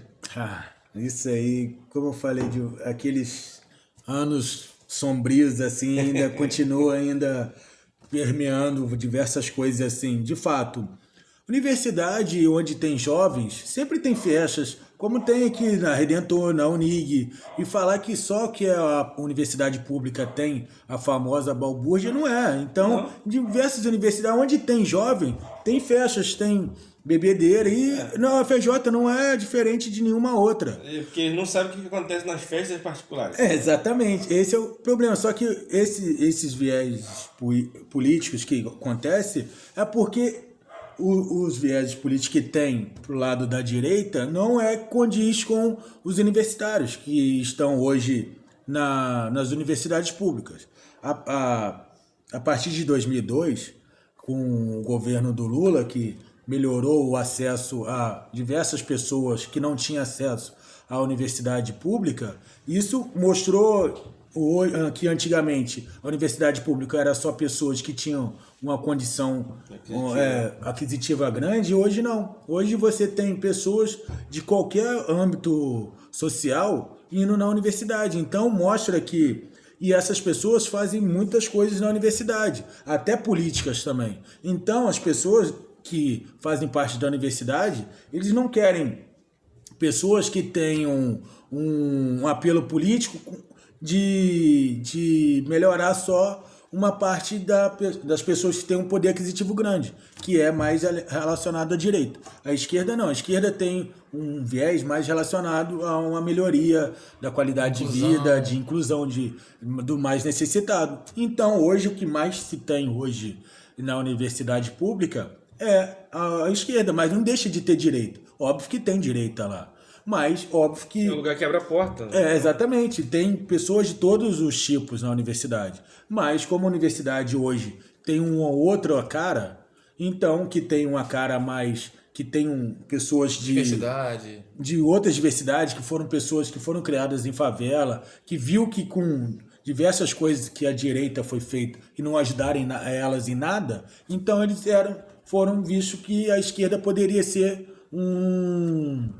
uma saída para melhorar e ter uma melhor qualidade. A pessoa procura, principalmente quando é tratada como uma minoria, ela procura onde ele é acolhido. Exatamente, de fato. Onde o braço está estendido. É isso aí. Então, achar que a universidade pública só é um viés de esquerda não é exatamente isso, mas é onde os estudantes se veem mais acolhidos, de fato. Que é engraçado você ver, de repente, um político de direita, um deputado de direita, um chupetinha da vida, enfim, quando ele... Não, às vezes ele dá uma entrevista daquele preconceito, né, que eles têm. Fui pensando, rapaz, esses caras já ouviram falar do Orem? Da Olimpíada de Matemática, dos estudantes. Rapaz, aquilo Eu acho que eu nunca ouvi falar que tem algo parecido numa escola, numa faculdade pública, algo parecido com aquilo, cara. Eu participei do Orem, aquela época que teve aqui em Itaperuna, Então, é um troço... É surreal, né? Surreal, tipo assim, assim. aí é jovem, pô. Os caras Sim. estão curtindo. Só que quando é um determinado segmento da sociedade, quando é a molecada de origem pobre, quando são pretos, quando tem gay, assim, que são escrachados mesmo, que os caras são assumidos. É fácil apontar o dedo. É fácil apontar o dedo, Sim. cara. Acho que tem muito a ver também com, sem querer puxar assunto, esse tipo de assunto, acho que tem muito a ver com o conservadorismo religioso também. Com certeza, né? com certeza. Desculpe. Não, porque você sabe que é verdade. Porque é aquilo, cara. É lógico que não deveria ser um lugar que tivesse bagunça realmente, mas acaba tendo porque é só jovem que está ali. é isso aí. Né? E acontece em todas. E uma coisa que é interessante também, né, cara, que no Brasil era assim, né?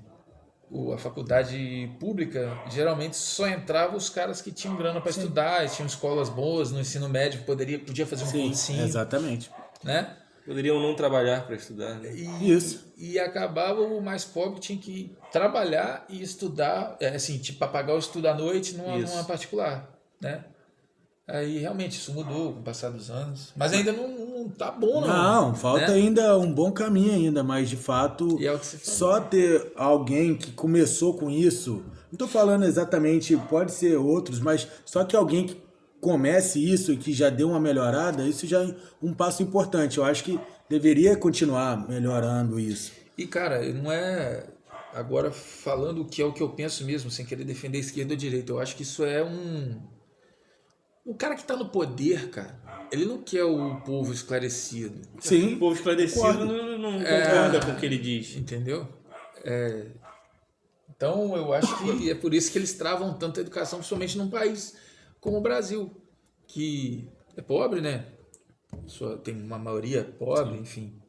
Então, eu acho que eles querem ter o controle das massas. Não, mas é exatamente E isso. se você tá- detém o conhecimento... Você está corretíssimo, Betinho. Eu acho que um dos motivos daquele tempo sombrio de divulgar essas coisas de universidade pública só tem maconheiro, eles só querem bebedeira, não sei o quê. É exatamente isso. Eles não querem pessoas com sabedoria, porque pessoas com sabedoria vão lá discutir com eles e falar, olha, você está errado, você não pode fazer isso, você não pode fazer aquilo, você, com seu dinheiro, você não consegue me manobrar. Você não consegue achar que vai fazer a minha cabeça. Porque eu consigo, eu tenho Sua opinião própria, minha seu opinião, raciocínio. então eu sou inteligente bastante para ter minha opinião. E isso, queira você não queira. Isso é cultural, isso vem desde lá de baixo, né? Porque, assim, creio eu que nós três conhecemos. Isso que vocês estão falando aí, até do que não que o governo quer necessariamente, mas é o que acaba acontecendo. Pô, 1984, George Orwell, é isso aí, cara, é controlar a informação. Você controla a informação, você controla o povo. Isso. Se o povo não entende, é muito fácil você falar qualquer coisa pra eles, entendeu? Agora, disso aí, por um outro lado, que eu falo que é cultural e vem lá de trás. Eu tava ouvindo certa vez um cara falando sobre... até um pastor que eu estava vendo, Betinho, não atrás. Brincando, a gente fica se alfinetando com essas coisas. Mas eu estava vendo, realmente eu estava vendo uma pregação de um pastor que ele falou que ele foi a Portugal, e tal, ele pregou lá e tal. Não é ninguém daqui de Itaperuna, não. Aí, quando ele chegou lá, assim, ele falando isso pra gente, se você alguma vez for falar qualquer coisa para alguém de fora do Brasil, ele falou especificamente de Portugal, ele falou assim, é um povo que sabe ler. E é um povo que tem o hábito de ler. Então, se você chegar lá para falar qualquer coisa usando palavra bonita, achando que você vai pegar pelo sentimento, pegar pela crendice de qualquer coisa, não vai, cara. Você vai lá falar de Bíblia, lê a Bíblia. Senão, porque eles conhecem, entendeu? Sim. Você vai falar, aí assim, se o cara dentro de uma igreja, ele vai te cobrar que você saiba a Bíblia, isso é meio óbvio, deveria ser assim para todo mundo. Mas o meu ponto é, se dentro da igreja o cara é crítico conhecedor a ponto dele cobrar, ele é assim em outras coisas, das outras áreas da vida dele também. Então ele vai cobrar de um governo, ele vai cobrar de qualquer coisa que esteja acontecendo. Sim. Não sei como é que funciona lá o regime político deles, realmente não conheço. Mas onde que eu quis dizer que o cultural que falta pra gente aqui, nós somos um povo que nós não somos estimulados a ler. A gente é estimulado, por que a gente não é estimulado a ler? Porque quando a gente está na escola e durante o ano é passado coisas pra gente ler, os caras passam para crianças de 7 anos de idade pro cara ler Memórias Póstumas de Brás Cubas. Com 7 anos. Faça um trabalho sobre gaivota de sei lá quem. Meu irmão, você quer mesmo que esse cara não leia na vida dele, nunca mais. Ele tenha pavor de leitura. Deus que me livre tá falando mal dos caras que escreveram esses livros. As obras são ótimas. São ótimas, Só mas não que- são para aquela idade, não são para aquele público, não são para aquele... Entendeu? Existe um tempo para tudo. Pô, eu não vou dar uma revista da Mônica pra um cara que lê a revista do Lobo, entendeu? Um quadrinho. E eu tô falando de quadrinho, não tô nem falando de livro. Então, assim, imagina você vai pegar um livro Porra, cara, eu gosto de ler. Eu não consegui ler, quando eu estava num período jovem, que eu estava num período de leitura mais amplo, eu não consegui ler o Ilíada de Homero, porque era um tipo de leitura que pra mim não dava na ocasião, né? Depois, mais pra frente, eu já fiquei um leitor mais experiente. sim. Mas naquela época eu não conseguia ler. Quando eu era mais jovem, bem mais jovem e tal, moleque, então, eu ouvia falar muito de Don Quixote. Não, Don Quixote não, desculpa. Dante, né? Inferno de Dante. sim. Na A Divina verdade, Comédia. a Divina Comédia. Aí eu inventei de comprar um exemplar. Só que a parada é toda poesia. Poesia, isso aí. E aí eu fiquei naquele negócio assim, mas enfim, vou ler. Mas é aquilo, tem A coisa Ilíada que é não é assim. pra idade. A Ilíada é um pouco assim. Mas são 2 livros sensacionais. São. É um trauma pra mim que eu não peguei pra ler depois. Mas é isso aí, cara. Mauri, a gente tá chegando na reta final, cara. E a gente já falou um pouco de tudo. Mas aí, quero saber se você tem alguma mensagem pra alguém, se quer mandar um agradecimento, se tem mais alguma coisa que você gostaria de abordar. Acho que eu falei bastante, eu acho que as coisas que eu planejei, eu acho que falar assim, eu acho que foi muito bom. Tratar um pouco da minha trajetória, até onde eu cheguei, falar um pouco de política, de pesquisa, eu acho que deixar um pouco de conhecimento de... Às vezes as pessoas não sabem o que é um pós-doc, como é a pesquisa brasileira e tudo. Eu acho isso é interessante poder divulgar isso, eu acho que se faz necessário. Eu acho que tem várias pessoas, influenciadores agora, no Instagram, que às vezes mostram diversas publicações e que podem melhorar assim as leituras das pessoas. No nosso caso, é leituras de artigos. Então, os artigos se faz necessário para a gente ter um maior conhecimento. Eu acho que é importante, eu acho que ter esse espaço para divulgar isso, falar um pouco isso, ter esse espaço. Eu acho muito interessante. Obrigado mais uma vez pelo convite. E como eu falei, independente de eu indo para os Estados Unidos, acho que eu quero abrir portas para todas as pessoas que puderem, quem quiserem, estamos aí. Quem não me conhece, pode conhecer, estamos aí. Doutora Amauri Acácio. Hashtag Exatamente. corrente do bem. Então, minha ideia é sempre poder ajudar o próximo. Vamos e fazer com uma outra isso, online no melhorar. final do ano. Pô. Eu já vou estar lá. Pô, porque uma coisa que você falou durante a entrevista, mas eu acho interessante a gente pincelar em cima disso de novo. Assim, gente, olha só. É um cara que veio de baixo. É um cara que igual a você, igual a mim, igual ao Betinho, igual a todo mundo. Não é ninguém que nasceu em berço de ouro. Exatamente. Não é ninguém que ninguém pegou pelo ombro e botou lá em cima, entendeu? Ele estudou, correu atrás, entendeu?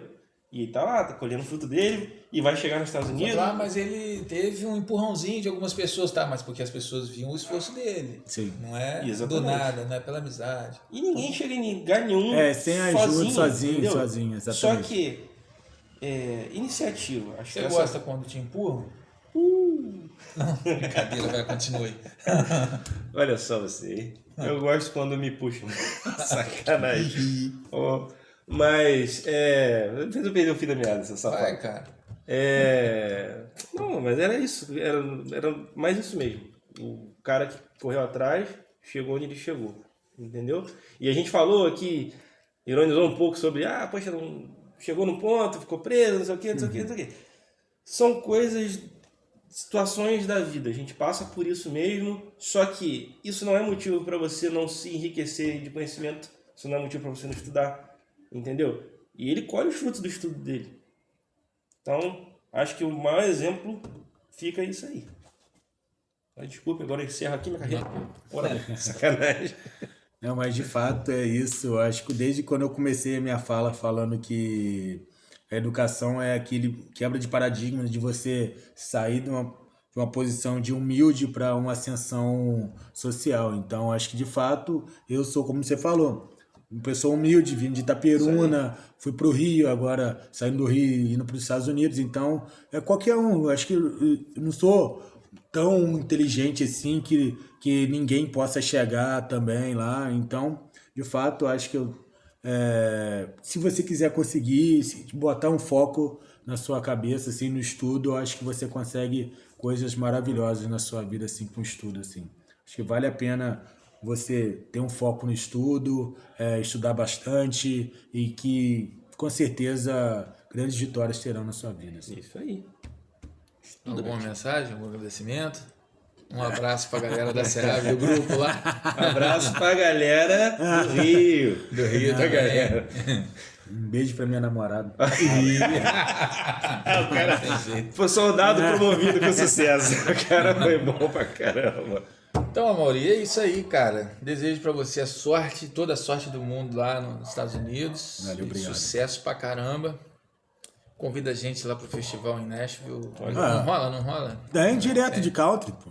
Mas Nashville não. Acho que o Limp Bizkit veio de Nashville. É tipo o Barretos deles, né? Não, sim, mas eu acho que o Limp Bizkit veio de Nashville. Alguma coisa assim. Pode ser. Acho que a Lady Gaga começou no country e começou lá, eu acho. Eita. Aí, tá vendo? Lady Gaga. Poker Face. Mas... E, cara, você... Pô, eu tenho orgulho mesmo daí, da sua conquista aí, pra gente ser amigos, conhecer tanto tempo. Conheci seu pai. Eu lembro que a gente foi jogar uma partida lá no Bananal, aí chegou o Maurição lá, pô, bota meu filho aí de 9, faz gol pra caralho. Realmente. Não deu pra ganhar aquele campeonato, mas a gente jogou bem. Foi você que E daí jogou, irmão? eu. surgiu a amizade. É mesmo. E é isso, cara. Só vou fazer a última perguntinha polêmica aí. Não precisa ser polêmica, né, última, cara? guardou pra agora. É porque você falou, né, cara, que você estudou, a gente estuda o corpo humano, né, quando faz pesquisa e tal, e você acha o corpo humano uma coisa maravilhosa, perfeita, assim como o universo como um todo. Por que não? Você acha que pode ter sido realmente a criação de apenas um ser? Betinho, você quer me complicar mesmo. Não, pô, você não precisa responder se quiser. Não, Fica pro responde. final do ano Não, online? não, responde, não tem problema. Pro final. Que aí você tá longe. Não, Caraca! apesar da minha, como eu falei, criação católica, de fato, o ser humano comprovadamente tá aí, Darwin, toda a seleção natural, a gente veio dos macacos, de fato.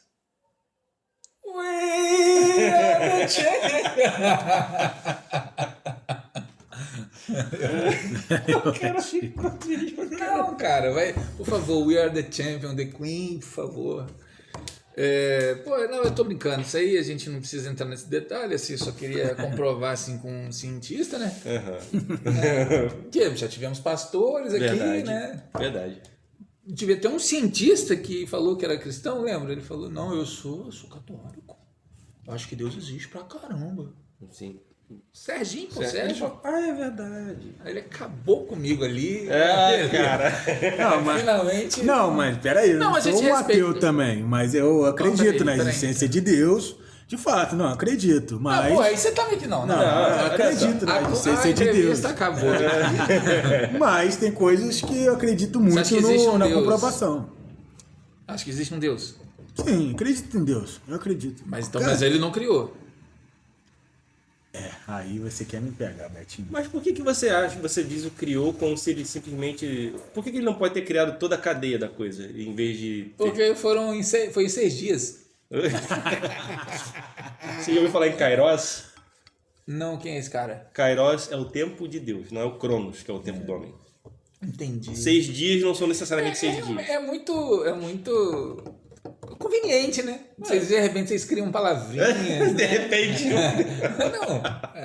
Mas esse seria um assunto assim que eu debato com a minha mãe direto, assim. Minha mãe é uma católica muito fervorosa, assim, de diversas coisas. Esse debate, então, eu fico imaginando ele debatendo com a mãe dele, tipo o Sheldon debatendo com a mãe. Mas eu debato assim, minha mãe, mas não é assim, sabe? E às vezes tem coisas da Bíblia. Às vezes minha mãe lê a Bíblia, mas eu também já li a Bíblia algumas vezes. Eu falo, não, mas na Bíblia é assim, assado. Eu sei, pode não, nem acredito muito, mas é assim. Aí eu tenho que ainda falar, mãe, a Bíblia é assim, mas não necessariamente, não tem uma comprovação. Ela vem com a velha desculpa de que tem coisas lá no Velho Testamento que não valem mais depois que Jesus apareceu. Mas aí tem coisa lá que quando convém... Não, Velho Testamento, tá lá. Sempre tem, Não, sempre tem. Hã? Dá um exemplo. Tipo, comer camarões. Tá lá escrito que não pode. Mas aí você não, Jesus veio para mudar. Podemos comer camarões tranquilamente. Tá, e dá um exemplo do contrário. Do contrário, matar, não matar. Não matar? O que tem? Ainda não pode, pô, mesmo depois de Você Jesus. queria que pudesse? Não, eu não quero que possa.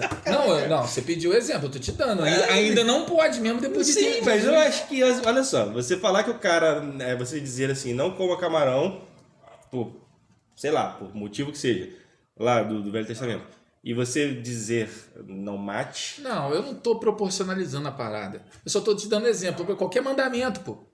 Vamos botar um outro aqui, que pra mim é tranquilaço. Né? A gente pode, né? Tipo, não cobiçar a mulher do próximo, por exemplo. Não, né? Enfim, pode ou não pode?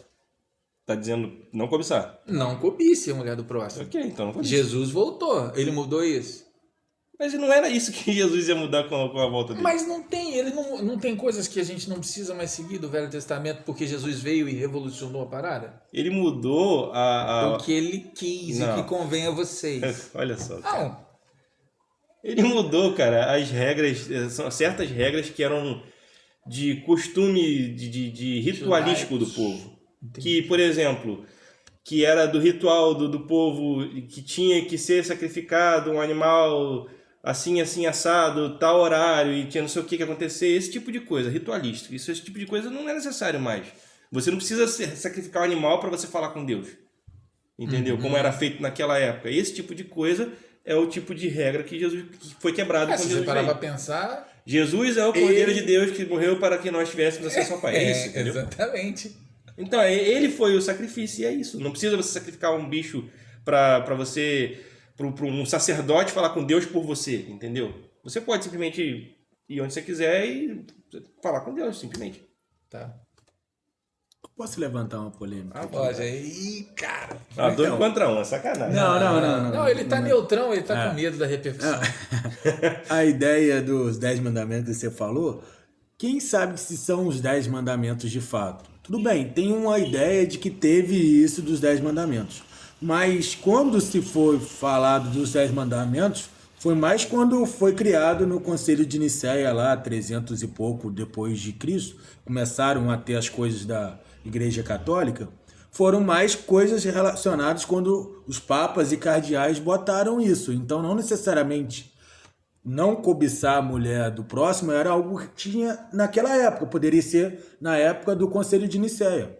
Então, Deixa eu fazer um adendo. A gente pode só mudar ou não cobiçar a mulher do próximo para um outro mandamento, porque tá ficando um papo machista pra caralho, tá ligado? Não, mas igual que a gente tá debatendo sobre poder cobiçar a mulher do próximo. não, mas é tipo, às vezes pode ser algo que era cultural da época. Não, você pode... O cara pode se apaixonar por uma mulher que já tá comprometida. Você deve escutar a E música... se ele não for tão próximo? Você deve ouvir a música Amigo Fura-Olho daquele cara que copia tudo.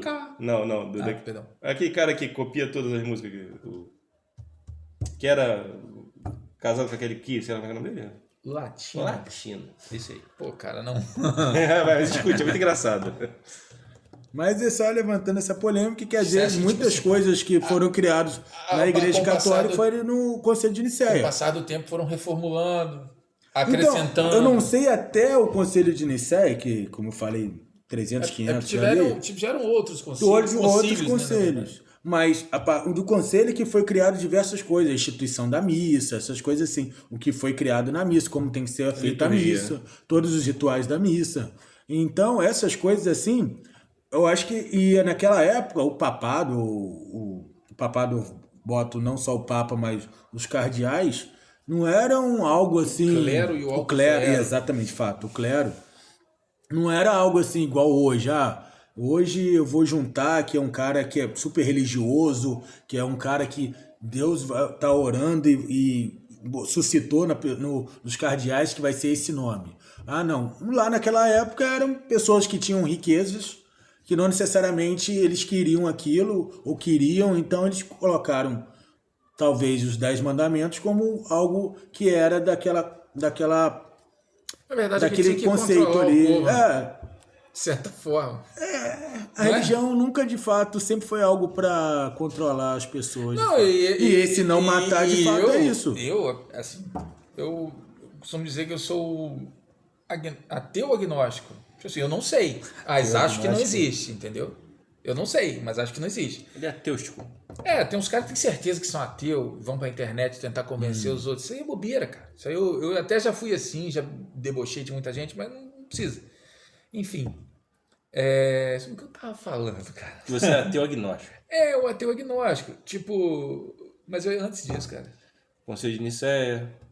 Pô, aí você me quebrou. Os mandamentos. Tá vendo? É o Alzheimer, tem que jogar mais videogame. É verdade. Não é isso não. É antes do que eu tava falando.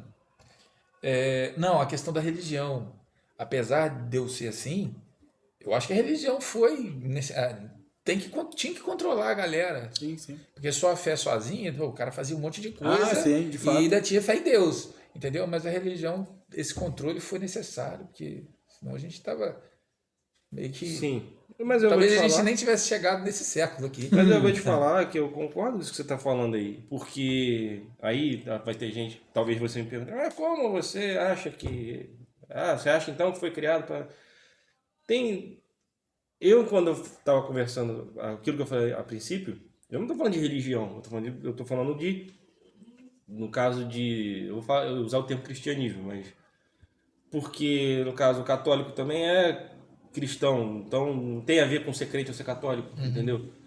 Eu tô falando sobre isso, eu não tô falando sobre a religião, que é, na minha opinião, a religião é tipo assim, é um clubinho onde tem aquele conjunto de regras onde vai funcionar para aquele povo ali. Isso aí, eu vou te falar que eu nem concordo muito com religião, de certa forma.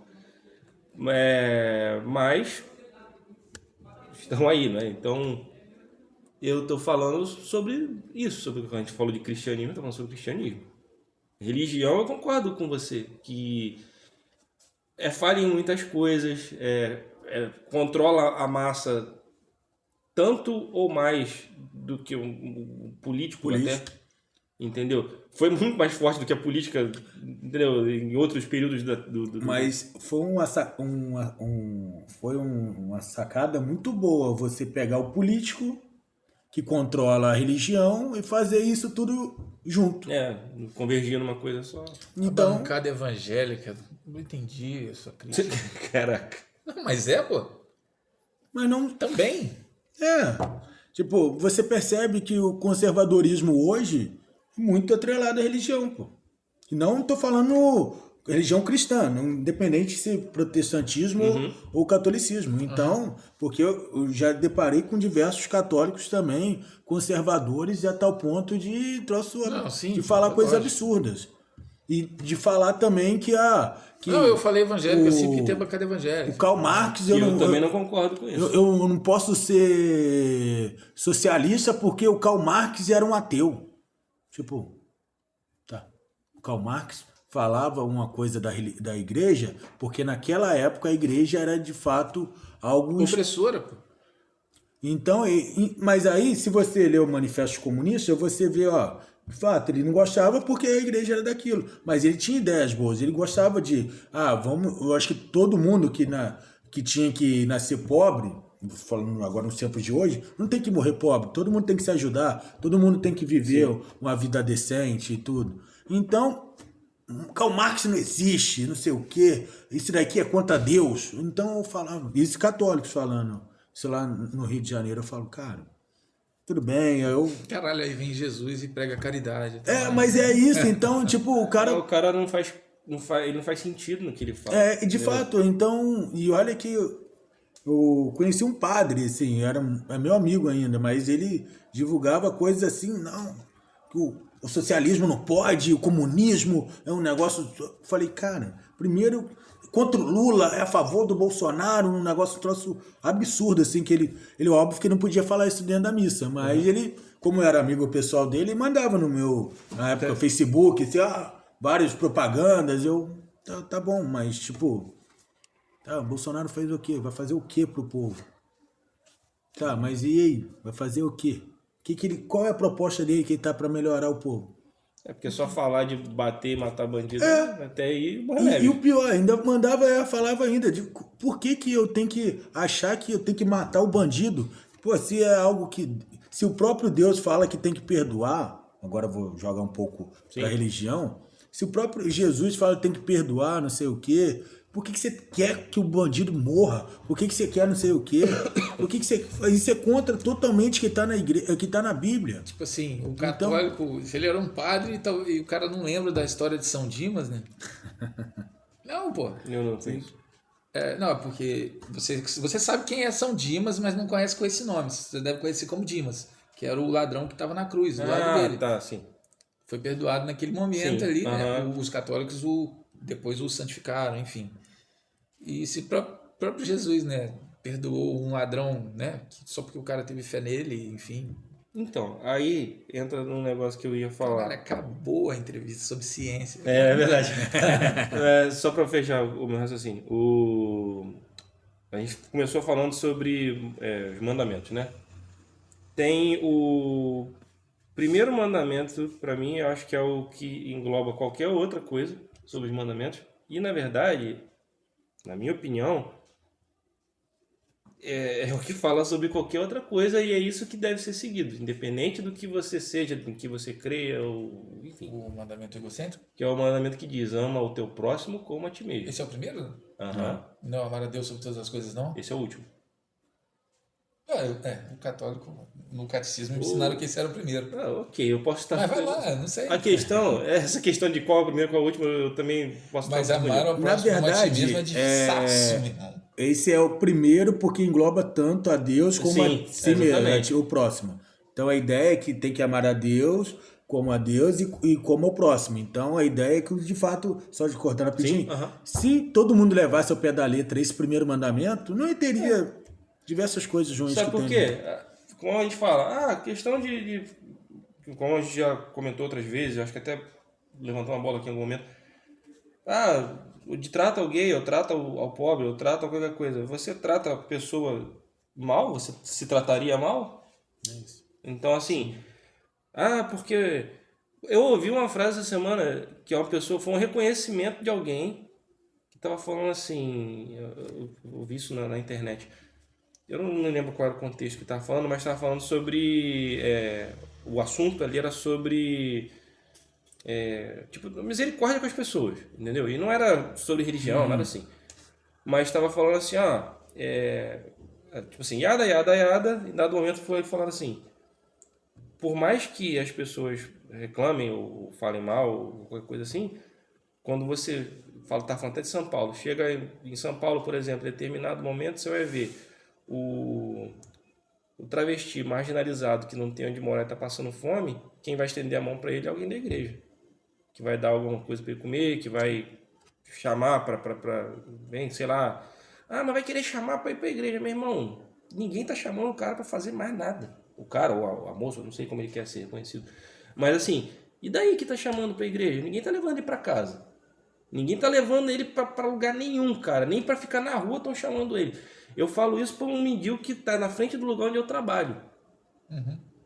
E a gente não sabe o que fazer, porque aqui em Itaperuna não existe um trabalho, não existe nada que a gente possa falar assim, então, olha só, tem um sem teto morando aqui na frente, e não é que a gente queira se livrar do cara, mas pra onde esse cara deveria ir? caminho, né?